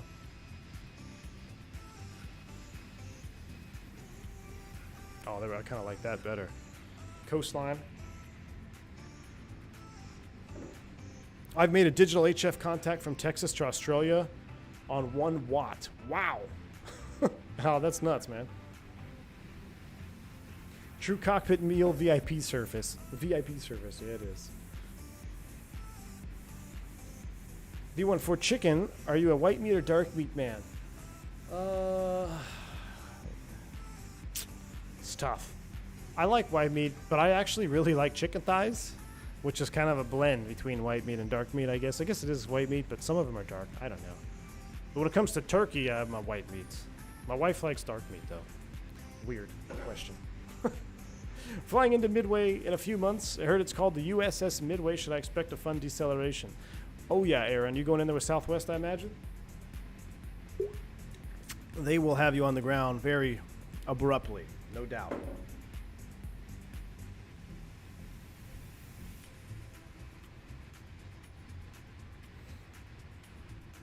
Would the sliding tray table be strong enough to hold your entire lunch? Absolutely, Jeremy. It can hold that and much more. It's I don't know what the load limit is, actually. I don't know off the top of my head. I'm sure there is a load limit on it. I don't know exactly what it is, though. I'm sure it's in the book somewhere. I wish you could... This is really, really nitpicky. So, you see how it folds halfway and then halfway? Typically, this is how I run my tray table. So when I first get to the airplane, I've got my sheet of paper, which is our OFP, because we still have paper flight plans for most of that part. And I'll keep it full size until I make my PA. Once I make my PA, I then put my tray table in half mode, which is right there. But see how it just automatically folds in? So I'll keep it in half mode, but keep it out. So I have more room to move around, but I don't have a huge tray table in front of me. And then, of course, before takeoff, we stow the tray tables.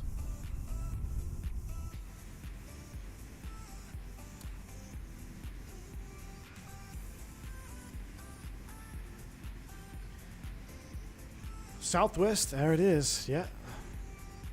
All right, so before we get to the RTA function, I need to figure out, I'm gonna see if I can set up a little bit of an overlay here. I gotta look at my old stream in the 737 when we flew into Rio.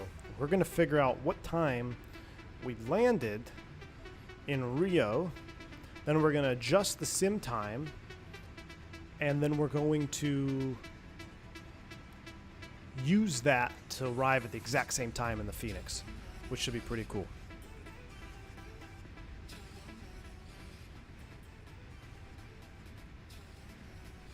How often do you get bored during cruise? I mean, cruise is cruise, man. A boring cruise is a good thing, honestly. A boring cruise is a good thing, because that means nothing's going wrong. Alright, let me go here. Let me look for my videos. The 350 and 380 tray tables have computer keyboards in them. Really? I didn't know that, Jeremy. I did not know that. That's crazy. The 350 is just it's unreal. Unreal piece of equipment. I'm not sure about this song.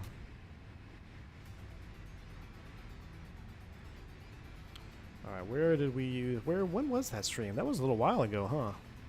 PMDG Santos Dumont. Alright, let me pull this up.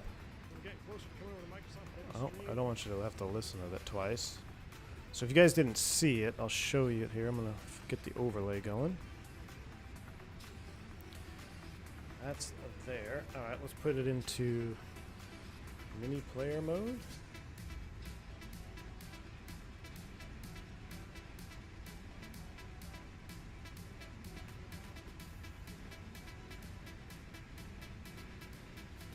You sent a bank angle check that hasn't popped up yet? Scott!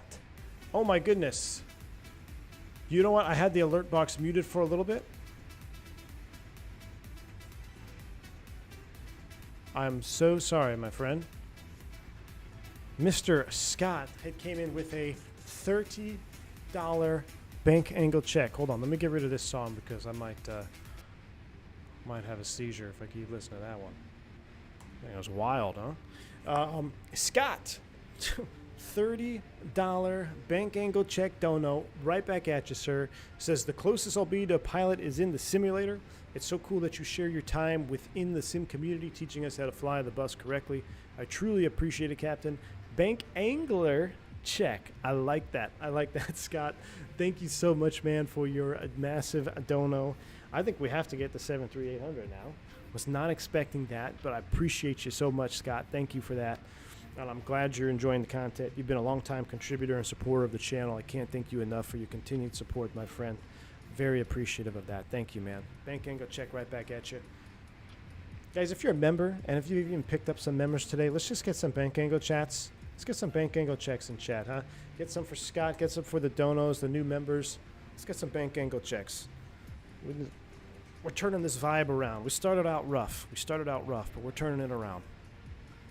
Now if I can figure out how to overlay this flight here.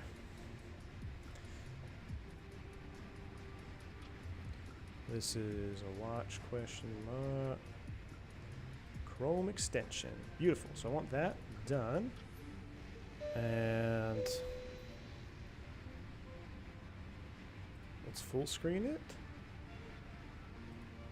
Whoa, that's a little bit too big. All right, so I'm gonna go actually, hold on. Let's minimize. I'm gonna go to the wing view for this, so it's not as loud.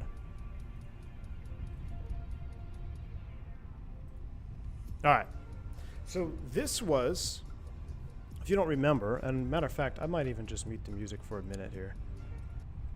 So when we first flew this flight, we flew it with the PMDG 737-700, and we did a dawn approach. And I want to talk about this for a minute because I mentioned it on the Blue Experience podcast.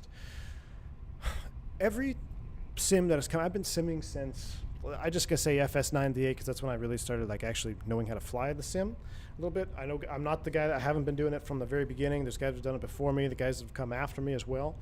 But I've seen a few simulators come out, right, since FS98. And every time a new sim comes out, the simmer yourself has to decide, are you going to keep with what you currently have, or are you going to go into this new sim? And most of the time, it takes a moment. It takes a special moment in your simming career for you to decide, okay, yes, I've seen something or experienced something in a new sim where I've had all this time and add-ons in my previous one, I'm gonna dump it, I'm gonna start fresh with the new one, whether it be FS 2000, 2002, 2004, FSX, you get the picture, right? So up until this stream, I had been very, very heavy into X-Plane 11 on this. And this was the moment, this stream was the moment that I realized, wow, I don't think we can beat this with any other sim out there. And it was in Microsoft Flight Sim, we're on the PMDG, we're coming into Rio, getting ready for RNP.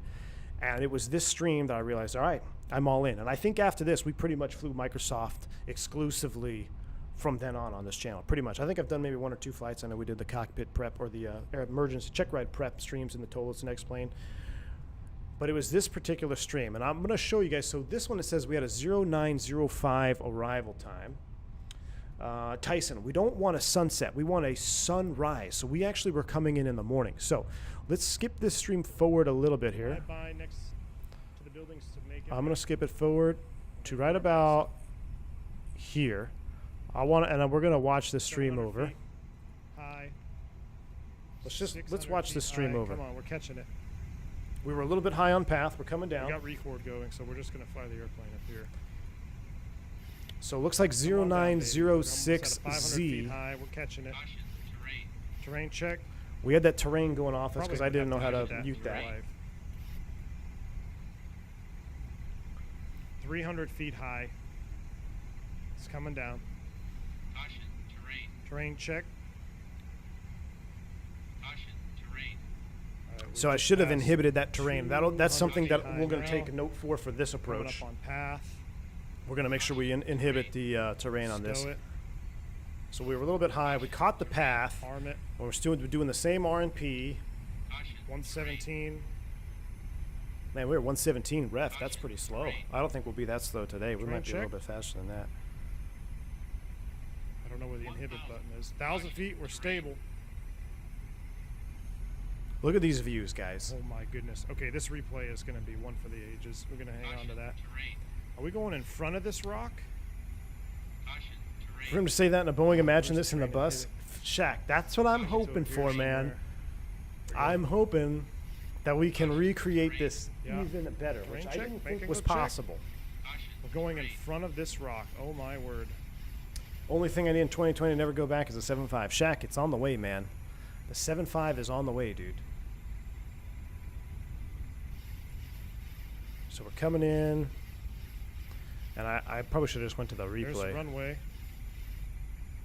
Come on, baby. I know, Dan, we were really slow on this one. 120 there on speed. Approaching minimums. 500. LW, you dug it up. The Alright, Airbus runway is designed the in cockpit sight. tray table for 110 pounds. Autopilot's off. Average weight of a French flight attendant. That sounds about right, Al. We're gonna hand fly That it. sounds about We're right. gonna leave the auto throttle on Like just it, for a man. second. Auto throttle disengaged. So we disengaged, we hand flew it, we landed. We're landing on the right side. Runway in sight. 2 whites, 2 reds. This might work out, guys. This might work out. We got an 8-knot crosswind from the right. Setting up just a little bit of a crab here. So I'm trying to take a look at the Now we're gonna time. go The high time is ground. 0908, so it's actually Come back looks down. like we're landing at Come back down. 0908 Z. So we're gonna have to readjust our sim. Get it in the slot. 100. Coming over the rocks, absolutely awesome. 50. 30. I don't think I had landing rate up on this, did I? Check. Close. There's The this flight deck to attitude. sim impression. Oh, so we had a 210 on that. Reverse. All right, so Screen. now what I want to show you a little What's bit that? more. Let's actually watch this right here. Look at these views.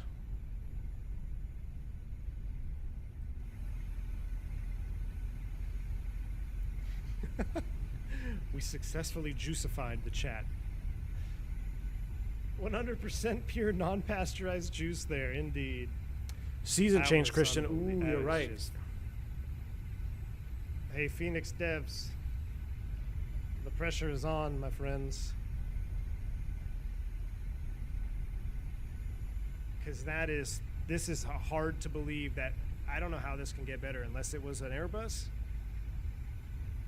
But it better, I mean, they better bring it because this looks amazing.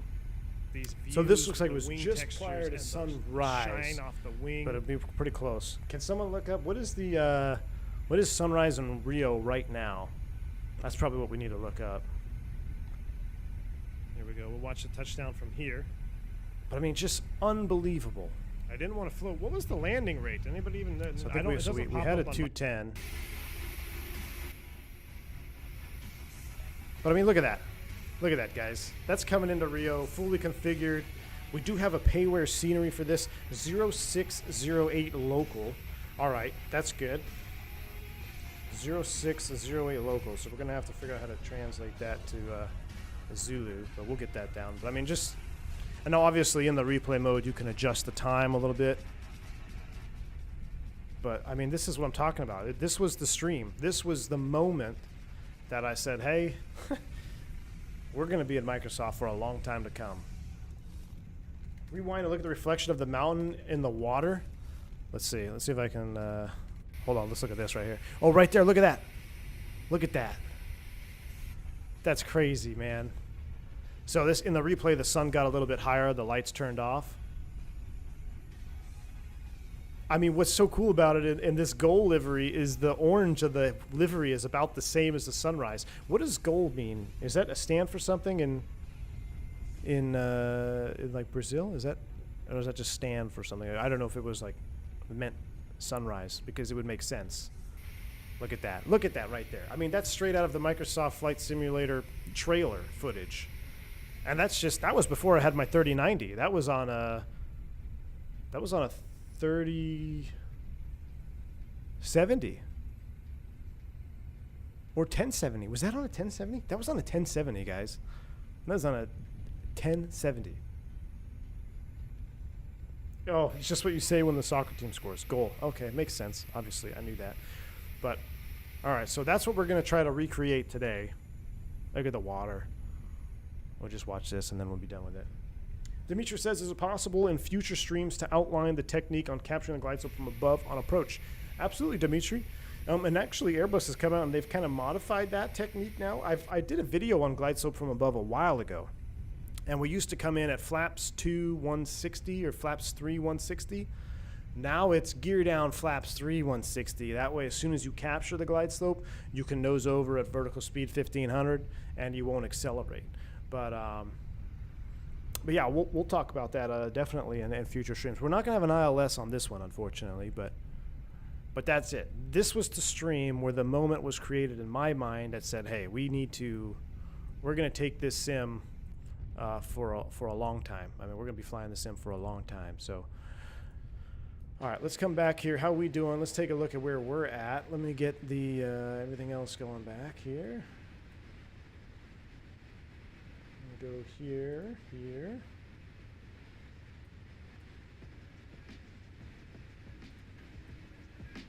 All right, we're back. We're out over the water now. We are feet wet. Make sure everything is good here. So we have a company message. That's probably our delay report. There's our ETP. It's coming up here quickly. We probably could have changed. We can modify that. Maybe SBCT, but we'll be fine here. We're not that far over water.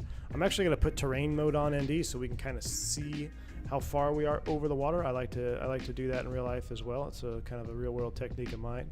Make sure you get your brightness levels correct so you can kind of see our flight plan over the water. What do we got here for company messages? TAM ops, delay code. Well, blame Windows update on that one. I had a 1070 3 months ago. Exactly, yeah.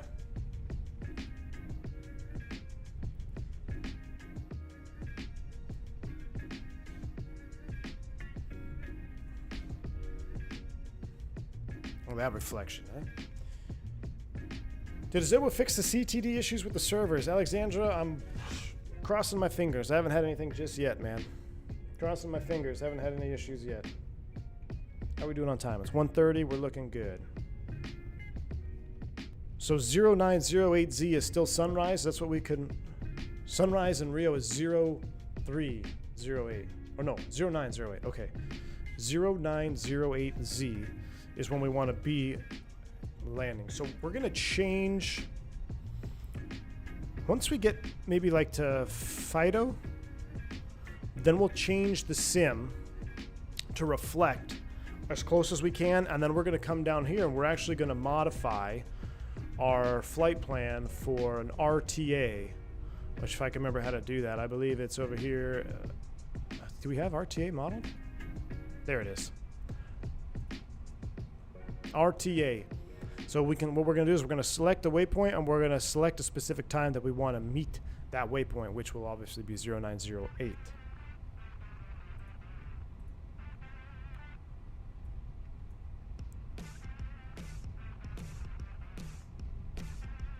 Not sure where this song came from.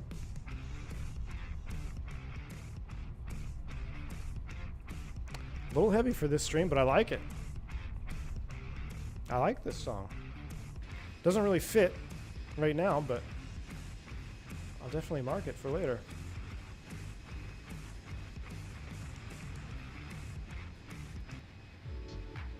There we go. Back to a little. We're going to Rio. We gotta have a little bit of house music, you know. Set the time for maximum juice. Jeff, I'm going to do it here momentarily. The only problem is if I set it right now, you're just going to be looking at a black screen because we're out over the water and there's no lights below us. It's just going to be pitch black. So we're going to hang tight on that. This livery is quite interesting. Hey, Captain, that's where you're flying a route known here in Brazil as the Happy Shark route. Interesting. What makes it the Happy Shark route, Raphael? Curious, do you know? I made sure I activated the short field performance package for this one. Andre, indeed, you're going to need it, my friend. Aaron says, what's the delay code for Windows Update? You could probably just put W uniform 11, because I think it's trying to get everything prepped for Windows 11, right? Or you could put delay code like SU10, Sim Update 10. What kind of lunch we got today? Can't tell if that's a plane or a flying billboard. I know, man. We got ourselves a little sandwich here. A little in-flight lunch. Windows WU11, perfect. That's the delay code. This stream needs some Iron Maiden. Oh yeah. Alpha Star, welcome, man. I'm doing fine. How are you? I'm just about to eat some lunch here. Am I working next week? Brad K, I am. Oh, speaking of, I got a line check. Let me see. So I got a line check coming up, and my line check is actually from Cancun across the water back up to the old DFW, which will be next week. Indeed, I am working next week. I'm actually going back on Sunday. Ooh. So I'll be at work next week. I got a line check. So ETP modification, we've beat that to death a couple times on stream here. Why we modify it, what it's for. I'll be doing all that real world on my line check, which is always fun. Things that suck about a line check is a lot of times they have to deadhead you on one of the legs. I hate flying in the back. I do. I don't know why. I never used to, but I do now. I'm making you crave some Biscoffs? Oh yeah.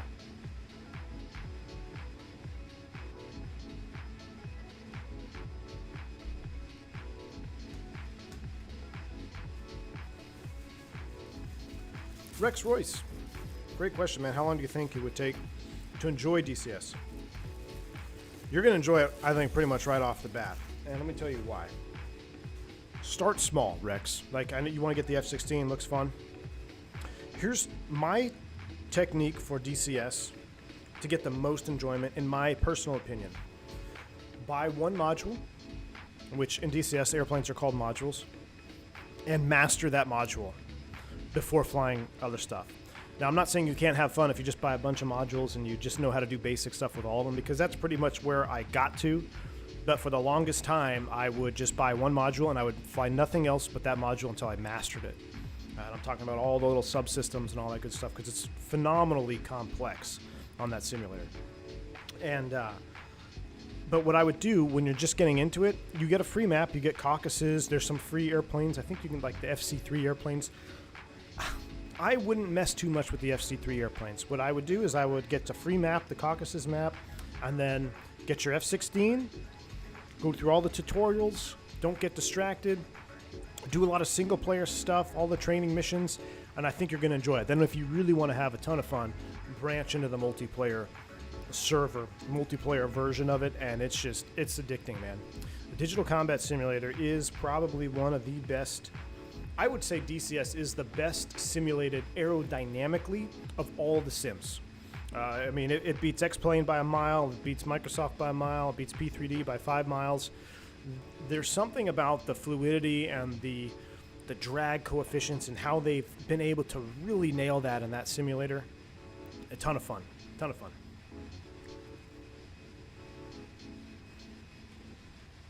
Does the Throttletek come with the cable, right?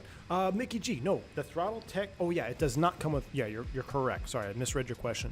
The Throttletek does not come with a cable. You just need your own USB, what do they call it? It's got like the square end. So obviously the flat USB goes into the back of your computer, and then you get that little, it's like a printer cable, printer USB. There's a number for it. I'm drawing a blank right now, but I picked mine up at Walmart. I just got a separate cable. But yeah, that's the only thing you need. Plug and play, you're good to go. Do the calibration in Windows. Watch my video that I put up on how to do all your bindings, and you'll be good to go, man. No tricks about it. USB-B, that's what it is. Thank you. Mr. Robinson J. Santana has gifted 5 more memberships. Guys, if you haven't already, allow gifts on the channel for yourself. Pick yourself up a gifted sub from Mr. J. Santana. Very, very kind of you, sir. Thank you so much for that. Appreciate the support on the channel. We're going to have to do, you know what?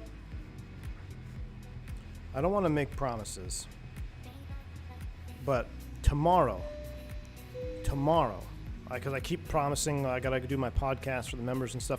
Tomorrow, I think we're going to do a live V1 After Dark podcast, members only, exclusive to members only. I'm going to tell you about a couple of recent events that I was going to spread out over a couple of different ones, but I really want to talk about one that just happened recently because it's fresh in my mind. We'll talk about that, talk about a couple other things. Not promising tomorrow, but I'm really going to shoot for tomorrow. I probably maybe mid-afternoon, mid to late afternoon, maybe 1 o'clock, 2 o'clock, so I can have a couple brews. We'll sit back and we're going to do a live V1 After Dark podcast for members only, and you can interact with me in real time. You can ask me questions. I'm going to go over a couple things I want to discuss, and then we're going to get into the cockpit confessional, which is a lot of you, it's for your favorite part. My favorite part, too, honestly. I love being able to walk through scenarios and things that have happened abnormally or funny throughout my career. But we will do a live After Dark podcast tomorrow, barring something crazy happening. Shooting for that 1 o'clock time frame Central, so that's about 2 Eastern. That should be we'll be doing that, and it will be viewable only by members only. So it is exclusive to members only on the channel, just because of all the gifted subs. You guys are just been so awesome, taking care of each other, and absolutely couldn't thank you enough for the support. So that's what we're going to do tomorrow.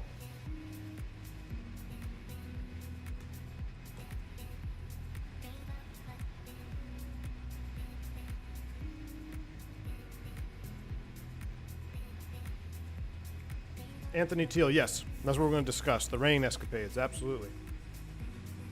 Any tips on how much throttle to use on final? Always end up putting in too much and jumping the speed, even though you only need 5-10 knots. Yes, A-Shark, a big part of that comes from your throttle hardware. Very difficult to do small adjustments with a small range of travel, such as like a TCA stick, or if you have a smaller throttle slider. In the real airplane and on Throttletek hardware, and even on something, excuse me, even something like the Bravo, the Honeycomb Bravo, where you have more range of motion. That's weird. My screen just zoomed in. I wasn't even touching the mouse. Interesting. It's a lot easier to have fine speed control, because when you move the throttle like a half inch, you only add, maybe 2 or 3%. Whereas if you move the throttle a half inch on the TCA, for example, you've just added 30% thrust. So it can be difficult. Don't be too hard on yourself. If you have a controller that has a little bit smaller range of motion, you just have to really focus in on, maybe instead of the amount of motion that you use, look at your N1s as you're increasing power, because you may only need to think about adding power, and that's enough to get you to increase a couple percent. Flying helicopters, basically that's how you turn a helicopter, is you think about turning left, and the helicopter is going to start turning left. That's how small the movements are on the cyclic. So kind of take that with you when you're trying to adjust your power and you have a real small margin of physical travel on your throttle. V1 After Dark during the daytime. Jeff L., I only say that because I want to smoke out something tomorrow night, so I can't be... Well, you know what, Jeff? I could do a live podcast from Starlink at the house. You know it? I'll have to see. I'll have to see. I'll have to see. We'll see what I can do. I might do it from the house. That's a great question, because I want to test the Starlink live.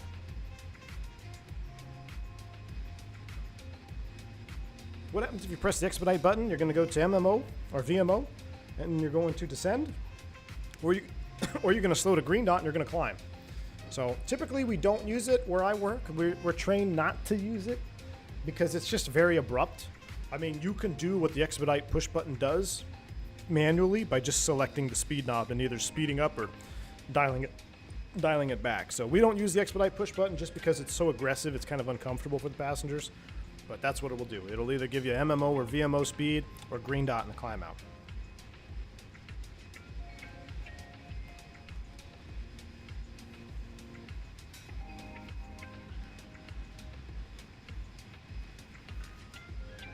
How good is Starlink? Dougal, you know what? It's wonders better than what I had previously, but it's obviously nothing can compete with a fiber connection. I don't think anything can compete with like a fiber, but it's very good, Dougal. I've been able to do some testing. I was trying to really hammer it. I loaded up like an old first person shooter game on there, and I was trying to see like what my ping was like in high activity setting, and it actually was pretty darn good. So I really haven't had any complaints, except every night at 7:30 and 9:54 we lose internet for about 30 seconds. I don't know if it has something to do with the satellites in the orbit that I'm at in my house or the antenna, but it's like clockwork every night. 7:30 and about, what I say, 9:54, right about there. But it's a very short disconnect. But other than that, I mean, it blows my mind. We watch high def movies off Amazon on there, streaming no problem. Like all our devices connected, no problem. I'm very happy with it, Dougal. And I know it's a lot different in Europe for like the price of internet, but out here it was way cheaper than what I was paying. I was paying like almost $180, $170 a month for like 3 up and 1.5 down or something like that, or no, the opposite, 3 up, 3 down, and 1.5 up or something like that. This is, I'm getting anywhere between 50 to 100 down and 10 to 50 up.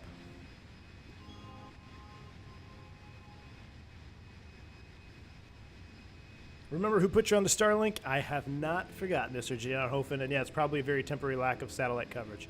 Yeah, Ginar, it's been absolutely wonderful. Absolutely love it. Descent coming up, getting nervous. Uh-oh, Andre's out in front of me. Christian says that's the price you pay if you move out in the sticks. I know, Christian. That's why we're all... I don't know. We'll talk about it on the podcast, but I may not be out in the sticks too much longer, Christy. Unfortunately. I absolutely love where I live, man, right now. We moved out here. There's been some real substantial shakeups lately at the V1 household that may be driving us to move again. But I mean, I love where we are now. I mean, I shoot guns off my front porch. Just this morning, I had a deer like in my truck out on the front property, just walking through. It's great living where we are. There's a lot of benefits, but there are some drawbacks. So we'll see what happens. All right.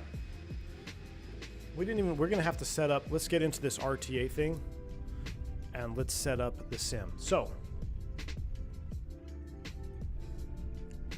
because I want to give the airplane enough time to be able to adjust as well. Let me turn this down just a tad. Hope you're still going to Houston for the expo. Scott, yes. I have not made an official announcement yet about the expo, but I will tell you guys right now, barring something crazy or just like an astronomical something came up, I am 110% planning on being at the expo. Whether I can get there as like a content creator, I don't know if I can, if I'm big enough or anyone would even care enough, or if I just go as a regular, just a patron, or just a regular person, just going to enjoy the expo, I will be there, my friend. So you can... I wouldn't say 100% count on it, but like I said, barring something stupid, crazy that comes up, I'm going to do everything I can to get down there to the expo. All right. RJ031, I'm just looking at making sure our flight plan is set. So our flight plan is set correctly for the RNP whiskey. All right. Everything looks good there. We got a 2.8 path. Everything looks good. Okay. So the last waypoint is RJ804. All right. So it's pretty much right before the runway. So we're supposed to land at 1921Z. Time now, I'm going to need you math experts on this. Time now is 1849. Let's just call it 50 because we're going to give ourselves 2 minutes to figure out. So at 1850, it's going to be 31 minutes until we touch down, correct? So if we want to land at 0908 Zulu, we need to set the current sim time to 0841. So here we go. We're going into immersion braking mode.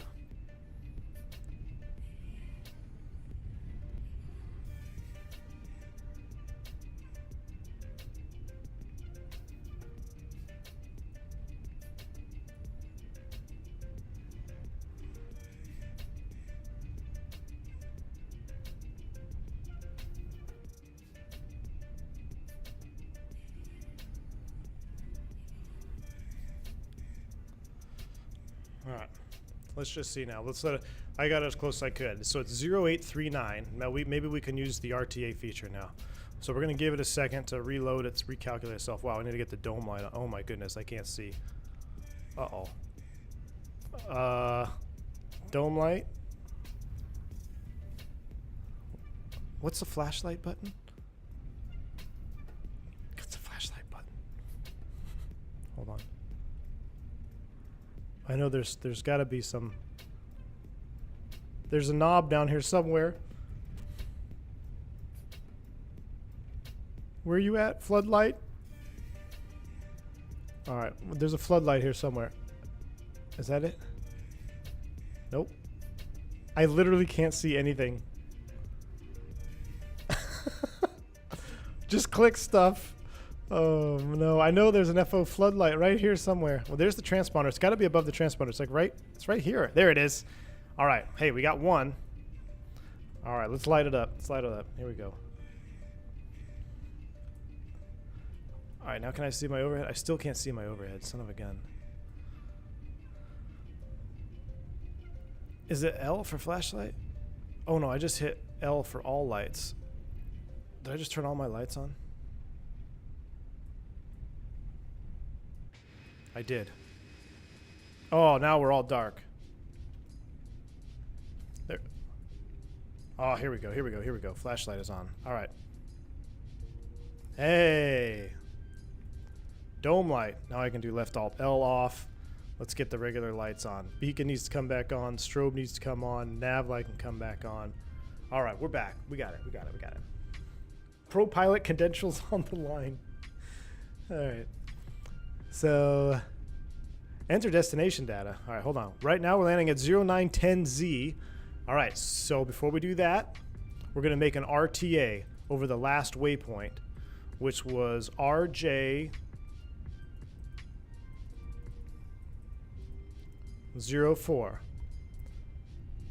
RJ804 RTA. I want to be there at 0909. Insert. Don't give me no time error. Make it work. Oh, it's got to speed up, I think.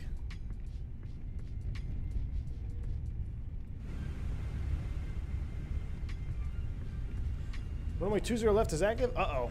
We can, what we can do is we'll disconnect. We'll disconnect. We won't bother them.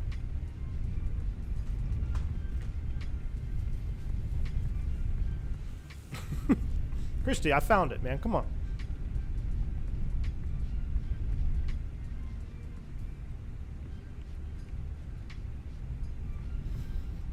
All right. We're looking good. We're back on it. Let's look at our airport. RJ04, it shows us there at 0910. It's going to try its best. Oh, you know what? That might mess us up for our... Now it's gonna, because it's gonna have our speed messed up. It's gonna try its best. We're within a minute. That's pretty darn close. Do you have the sim in date set as previously? I do not. It would be... We'd have to change the date, wouldn't we? What day was that stream? Hold on. Let me find the day of that stream.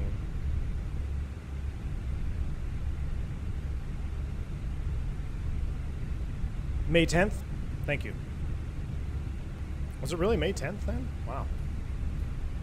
So let's go ahead and go here. Weather real quick.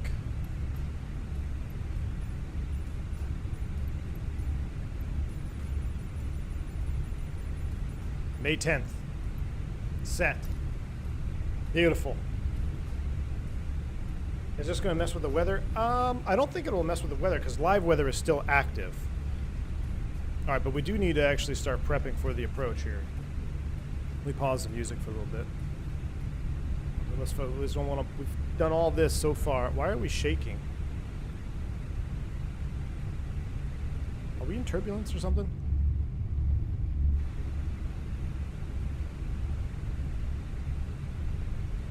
I feel like we got some vibration going on out here. Let's go ahead and turn the seatbelt sign on just to be safe. Almost feels like the lights are out, but they're not. Seatbelt sign is coming on. Let's look at our approach. Is that FS realistic doing that? Yeah.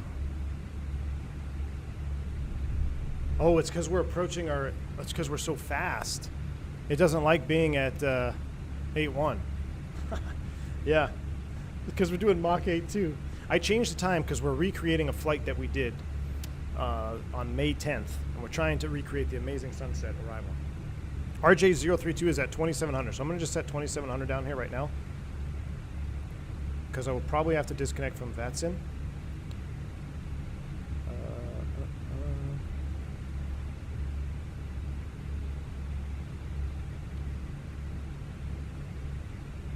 All right, 2700 is set in the MCP for now.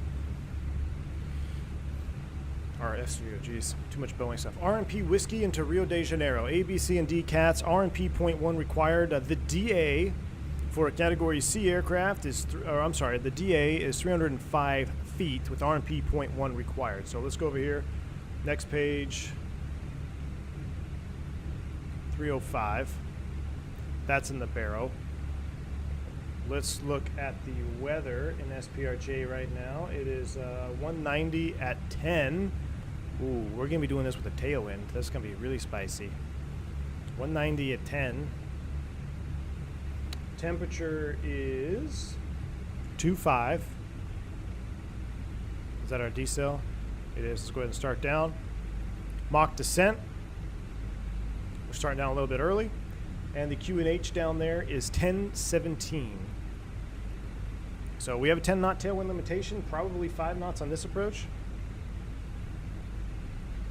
1916 Z is the sunrise in Rio on May 10th.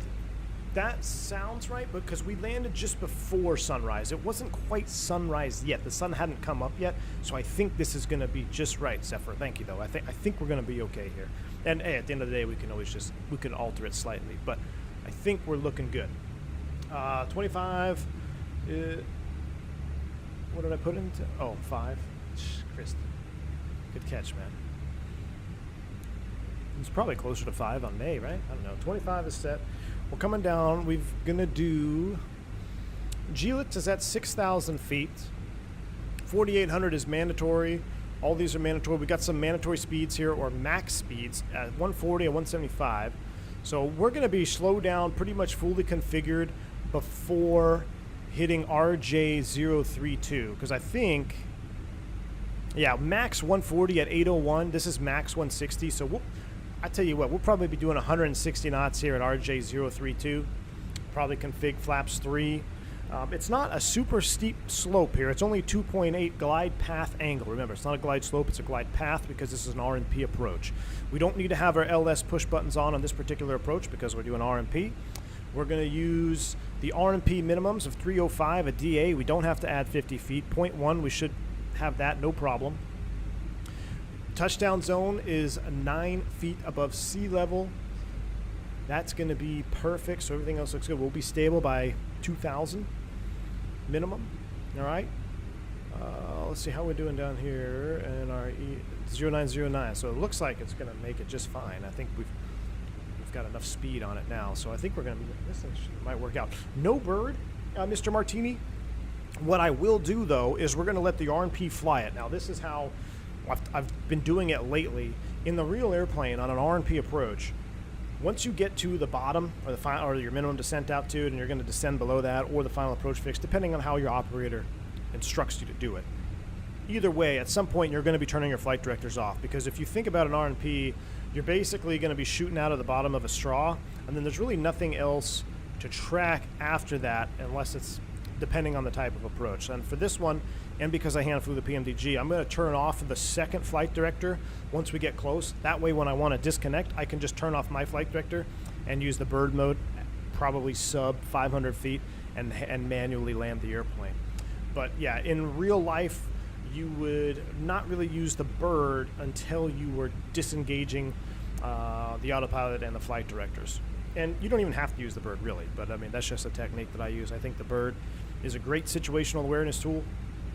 I teach guys that don't know about it all the time or that they're uncomfortable with it. I just, hey, this is what it does. See if you like it or not. And 99% of the time, the guys like it. The only guys that don't really like the bird are the old school Boeing guys, where they just are used to memorizing pitch and bank attitudes and angles and stuff like that. So other than that, though, the bird is a huge situational awareness tool. And we'll use it once we get down there a little bit lower. All right, we should do a landing calculation. Let's see how this works out.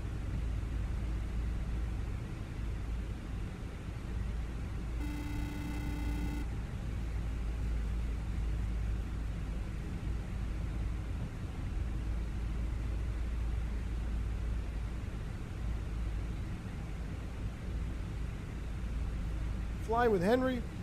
Just took a huge bite of my sandwich, man, to drop a 5-pound super chat. Trying to finish chewing. Andre, or Fly with Henry, thank you so much, man, for your 5-pound donation. He says, love the videos, mate. Keep it up. Hope this helps in any way possible. Andre, I don't know why I keep calling you Andre. I think we have an Andre Henry here, too. But Fly with Henry, thank you so much, man. I appreciate that. It does make a big difference. And I really appreciate your dono, man. I'm glad you're enjoying the content. I hope you enjoy the landing into Rio, my friend. Thank you. 135.6 is our landing weight. Let's put that in there right now. 135.6. Apply METAR. And we're going to do low. Let's do medium, max reverse, manual, flap, full. What am I missing? And dry. Uh-oh. What? Ooh, it's 9 knots on the tail. All right, we're going to see how accurate this is. Landing distance required 4,400 feet. Really? Really? 4,400 feet required. What's our perf speeds here? VAP is 135. Auto brakes medium. This is going to be spicy. Hey, we're going to have to... This is the Bourbon Air SOP. Someone mentioned that. Mr. Martini did. Bourbon SOP. We're just going to give it a full send here on this one. 9 knots on the tail. Ooh, I can see traffic out there. That's really cool. We'll do 9 knots on the tail and... Gosh, 4406, really? I remember doing this on that flap failure, and it seemed like it wasn't that far off, so that's what makes me nervous. Let me look at the actual ground charts here for the 20-9. 4,300 foot strip. Yeah, this is going to be tight. All right, well, we're not going to float it. I'll tell you that. We're just going to put it down on the frickin' numbers. How about that? Why don't we aim for the numbers? We're going to come in 3 reds. Microsoft will probably look like 4 reds, but I'm going to try to bring it in 3 reds. Come over the threshold at about 30. Cross the threshold here at 30. Maybe even a little bit less so we can touch down right at. I'm going to try to put it between the numbers and maybe the first set of touchdown zone markings, which is obviously not something that she would want to be doing in real life, but we're going to give it all she's got today because we've done all this work to get here. I'm not going to back out now. We're a little bit heavy for this, but full send. Honestly, I need 6 tires on the ground. Numbers. Reversers when crossing the threshold. Yeah, this will be a full reverse. Auto brakes medium. Very quickly going into max manual braking. All the way down. So we're on the path. 1017 is in the meters. Let me just go ahead and set. Oh, it was what we had before, so that's good. 1017. Transition altitude is flight level 7. We're still getting that time air. What's it showing us crossing at? UTC 0909. It shows us getting it on time. Yeah, it shows on it. So look, we've made our RTA. The airplane is doing the best it can to cross that fix at 0909Z, which is when we crossed it on the PMDG. Now, I know it's kind of weird. Why are we talking about RTA and all this stuff? But the RTA function is something that you would really do when you are maybe doing cross the pond and ATC needs to give you a time constraint over a certain fix. Say, hey, for spacing or traffic spacing, I need you to cross X waypoint at X times Z. You could put that in your McDo and the airplane will fly a proper cost index speed, will fly a proper indicated speed up here for you to cross that waypoint at the time that you put in there. That's the main function of RTA is when you're doing long haul stuff or ATC spacing. But it's just another tool to have in your back pocket, right? I'm going to turn the cabin lights off here. Let me go back here. Turn the cabin lights off. And let's turn the wing lights on because juice. Let's enjoy the arrival. Dougal, you asked a question about DCS. Let me go back up to it. I saw it and then I forgot what it was. You still using DCS? What stick you're using? I just ordered a Verpal. I use a Verpal. Yes, I've got my Verpal. Is it the CM2? I believe it's the CM2 base. I got the Verpal CM2. I use that. I also have an extension on it for my helicopter flying. I actually also have the Verpal collective system as well. If you really want to have fun, tell you what. If you want to have fun, my friend Jungly said it best in the Discord. The most fun you can have with your pants on is flying helicopters and DCS. And that's just, you can't argue with that. Helicopters and DCS is epic. Absolutely epic. But yeah, Dougal, I use the Verpal, love it. Verpal's a great stick, especially for DCS.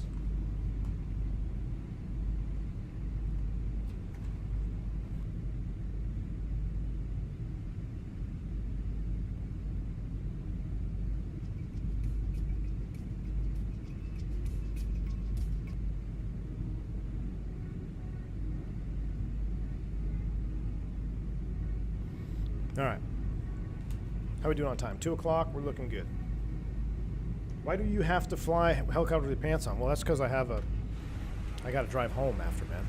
If I was at home. Good point. You don't need to wear pants. Very good point.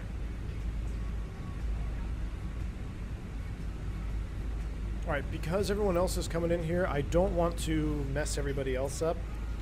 I will probably disconnect from VATSIM. Well, look, he's in the turn, too. Or he might be on a different arrival. Look at that. That's pretty cool. 12.3, here comes an altitude constraint, I believe. Are we going to be right on it? We're going to blow right through it. Interesting. We're in descent. Should have been at or above 12 there, Mr. Phoenix. It says we're on path. Well, it is what it is. Let me pull up this chart over here. I feel like we're just ripping in here, though. Thrust idle, 11. When's our next? Traffic. In TCAS, I have control. Yeah, that's my bad. Traffic into Rio. I got you in sight.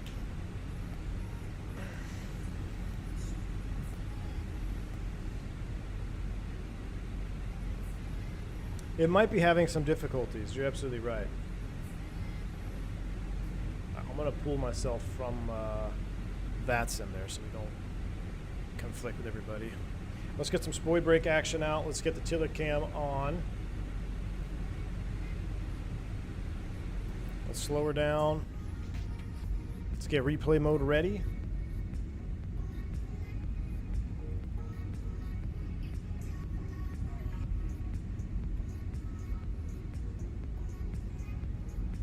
Replay is ready. That's crucial.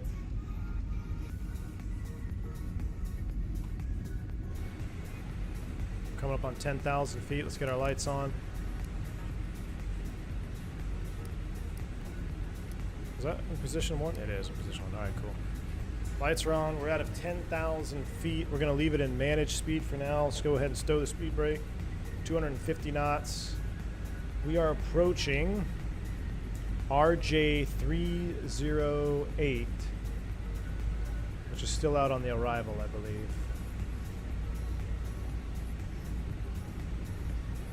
Yeah, there's GLUT up there at 6,000, so we're looking good. Now we're in the clouds. Temperature is plus 14. We don't need any engine anti-ice. We're looking good. And now we really can't see anything. How do you push and pull the altimeter? Right here. Push, pull. The arrows, up or down. Basically, think of that arrow as pointing at yourself. You're pulling it towards you, pushing it to you, or pushing it to the airplane. That's kind of how I think about it. All right, music is done. Let's go ahead and pause that. Let's close that. Let's bring up the sim sounds a little bit. Let's get ready for this. This ought to be pretty exciting. I think the lighting is going to work out just fine. So 8,076. GLUT, there's no speed restriction at GLUT, right? Mandatory at 6,000 feet. That's fine. The mandatory speeds, they start over here at 801, which is 160. Oh, that's a max of 160. The final approach segment turn, max 140, which we're going to be below that.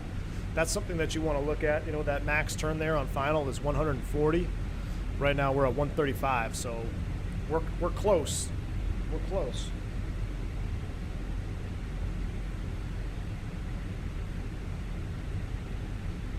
Is your gross weight your landing weight? Yeah, Chomper Studio. So what you want to do for when you're putting your gross weight into the Fenix McDo, just run your current weight, because you should be doing it at top of descent. It's probably not going to change all that much. It'll be a little bit more conservative. You'll be putting in a heavier number than normal, but that's good. You'd rather be more conservative than be over aggressive. Say, oh, I'm going to burn this much fuel, I'm going to put that weight in there. What happens if you don't, and now you're landing heavy and you could have an issue? So always put in your current gross weight, if in fact you're doing it at TOD, which you should be doing it right about TOD anyway.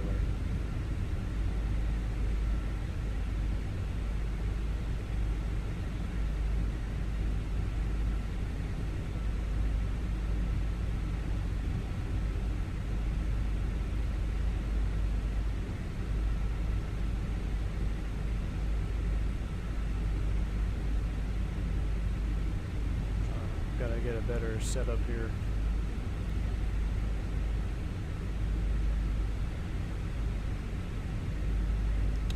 Dougal, I'm excited for it, man. This is the first one that I've done in the Fenix here in Rio. I cannot wait.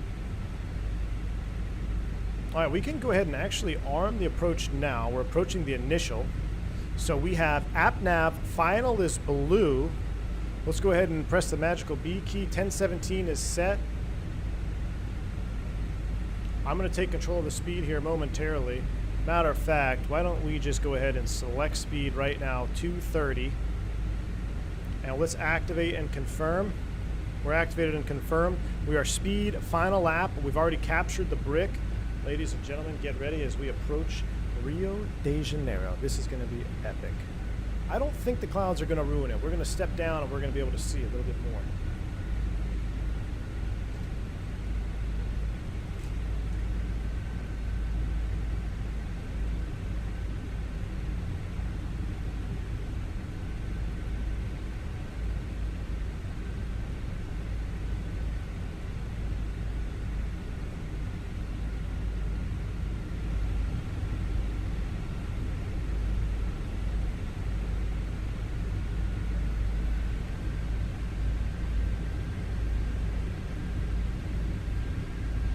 Right at G-Lot, I'm probably going to start slowing down to about 160. Oh, let's go ahead and go terrain mode off.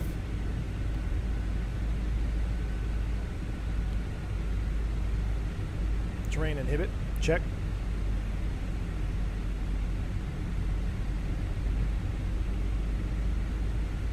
All right, there's G-Lot. Let's go ahead and reduce speed to 160. We've got a lot going against us on this approach already with the tailwind. So we're going to do everything we can to put ourselves in a better position, which is configure a little bit early, slow down a little bit early, especially approaches like this where you've got tight corridors with high terrain. Well, I should just say terrain. It's not that high, but it's high relative to your flight path.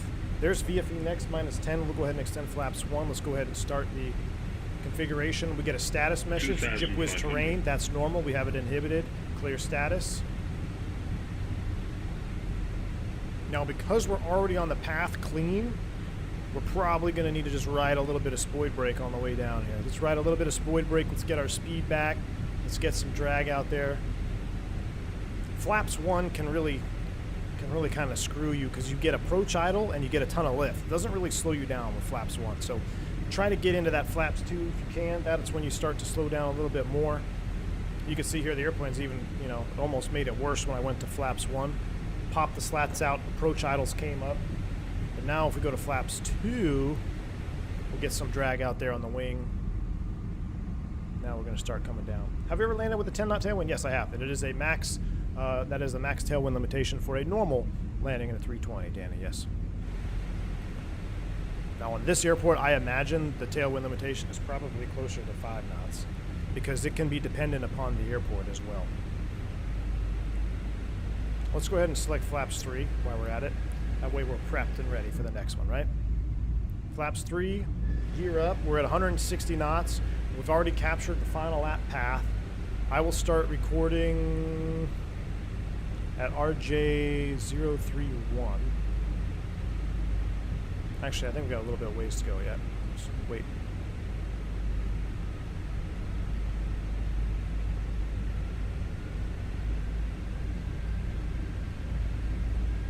A320s don't even fly to Santos Dumont? Yeah. We're going to fly there today. Aaron White, I believe it does not. I don't believe it has simulated compressor stalls. I have to look in the failure box. I don't think that's on there though. I know you can do a bird strike, you can do damage, you can do all that.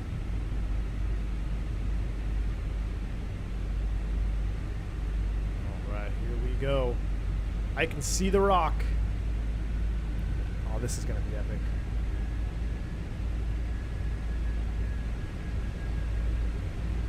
Anderson, what's up, man? And back just in time. Interesting fact, this airport in real life requires special crew training. I believe it. And only a group of captains and FOs can operate here. I 100% believe that, Anderson. Absolutely right. I am not one of those qualified pilots for sure. We're going to try it. We're playing real fake pilot today. Alright, J032. So max 140 is at 802. I will probably do a full configuration here at 032. That's when we will start the recording. And we will go full configuration. This looks awesome.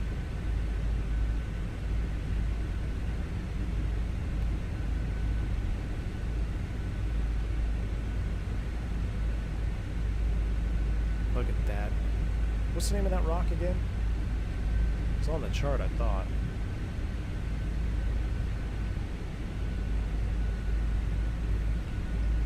All right, final approach checks. Recording is on. Manage speed. Gear down. Spoid brake arm.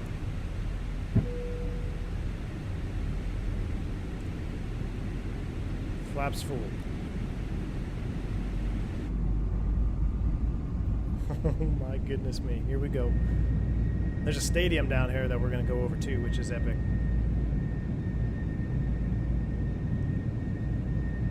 My palms are sweating. Jeez.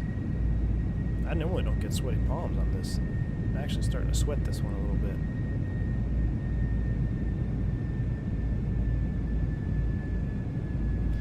Yeah, there's going to be no floats on this one. We're coming in a little bit low. We're going to put her down, hopefully, close to the numbers.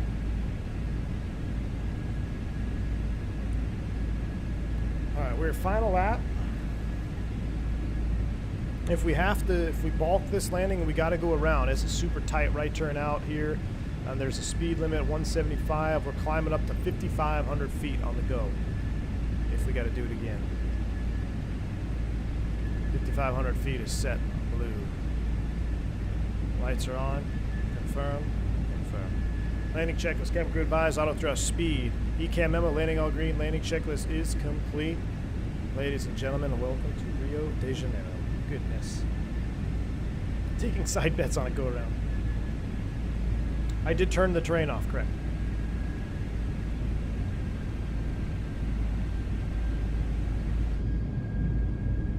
Look at this.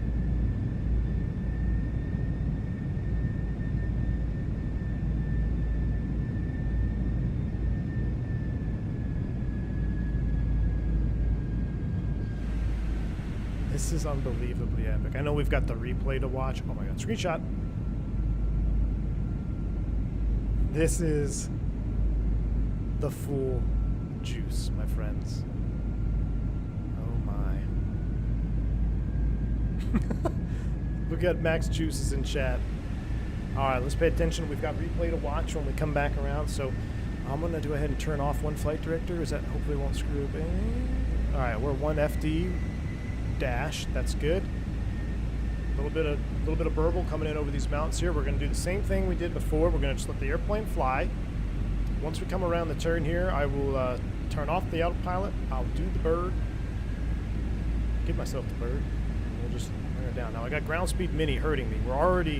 We need to be in selected speed. We're too hot. We need to be, ground speed mini is screwing us up here. We've got to be 140 max in the turn. Selected speed on this approach, that's probably a technique, or probably something that they discuss. Can't be coming around here at 150 knots, even though ground speed mini is trying to help. We'll be riding that VOS needle. We're coming in, we're looking good.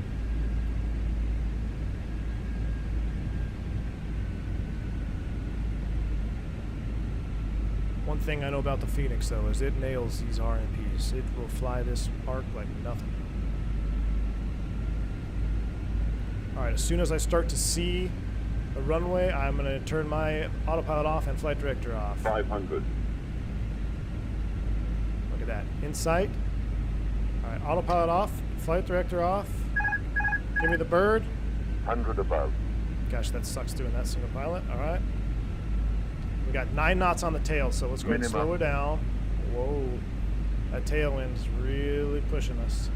Alright, let's go ahead and keep coming down. Keep coming down.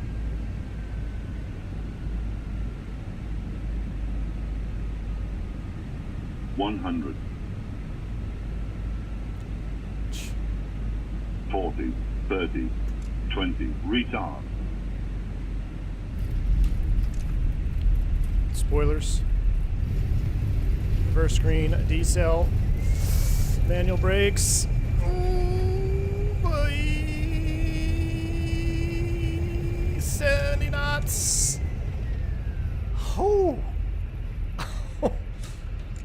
We did not touch. I don't know, something about coming in from the low reds. Oh my goodness. Ladies and gentlemen, we are here. Oh my God. I was standing on my brake pedals. I think I almost broke my crosswinds. I literally had my weight on the toes of my brake pedals. Let's go ahead and cross. What was the landing rate? I have no idea. I was so focused on not going off the end of the runway there. That gave me some London City vibes. That gave me some London City vibes. Holy crap, man. All right, we're clear. 116? Shoot, I will take that. We'll disarm the speed brakes. I will stop recording. Ladies and gentlemen, welcome to Rio de Janeiro.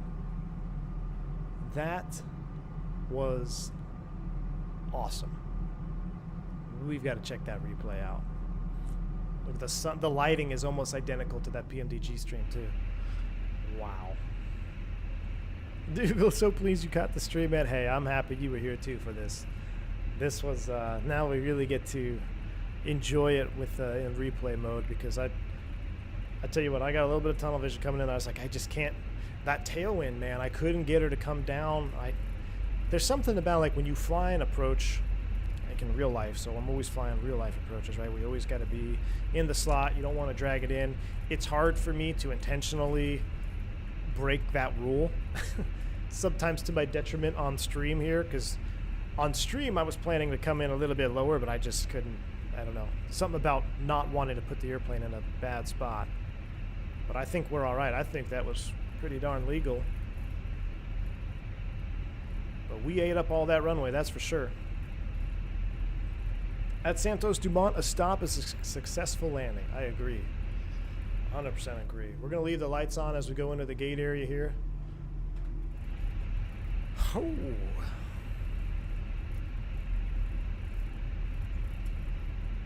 All right, let's take this next one here, shall we? This one looks fun. On the edge. Ooh, I love this terminal here. It looks awesome. All right, let's bring her in.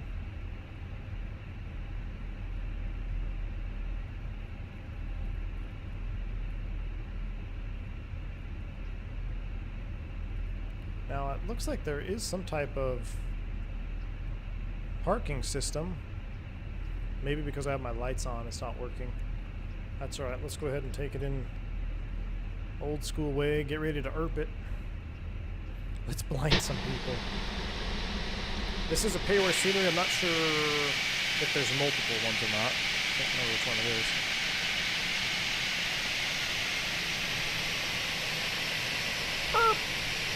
Erps and chat. Brakes are set.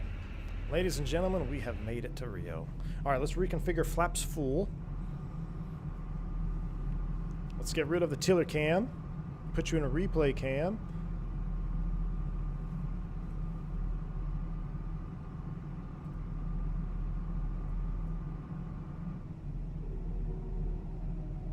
I don't know why I can't hear the replay music. That's not going to be good. All right. That's set. That's set. All right. We're going to turn brakes off. Let's see. Brakes hot. Yeah, no shit. 305C. They'd probably be closer to 450, 500 right now. Brakes in the sim are way more forgiving than real life. But yeah, 310. That's I 100% believe that. All right. Let's hit replay mode. Let's see where we're at. What? What? What?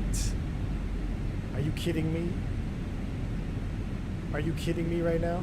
Screenshot. Are you kidding me?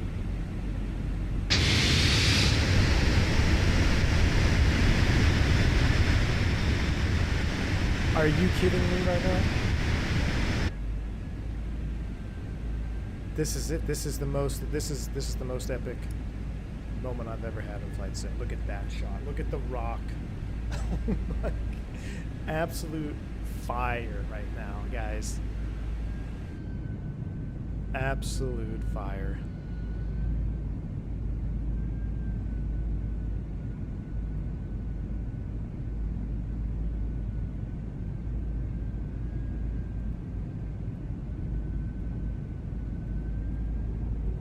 Hold on, I'm trying to see why I can't hear that sail music. Give me a second.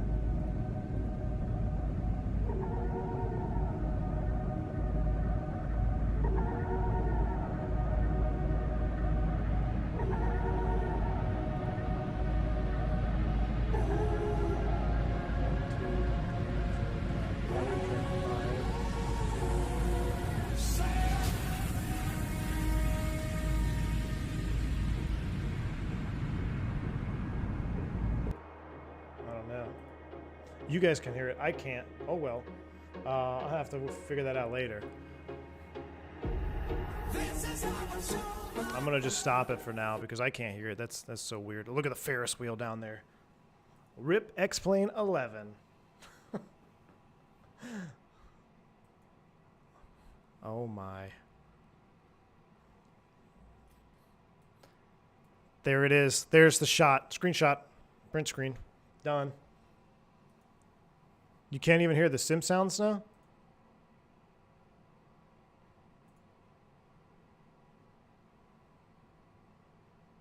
No sim sound. Oh, come on. Let me just do this. Let me go back here then, maybe. What the heck happened here?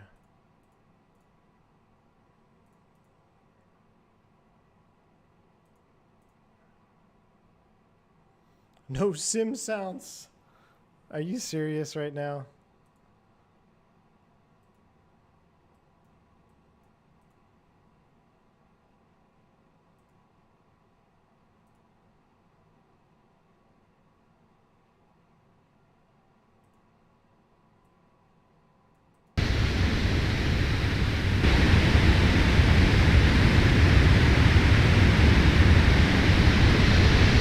How about now?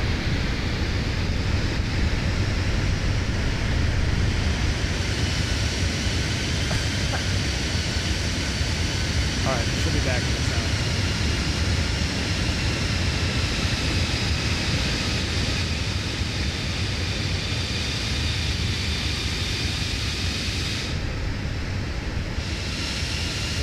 Wait, there's like a little ride thing? You can go up there?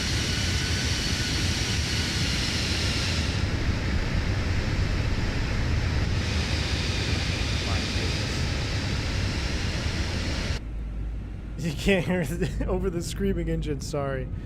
Sorry, man. I got it back. I'll turn it back up a little bit. There it is. There's the view.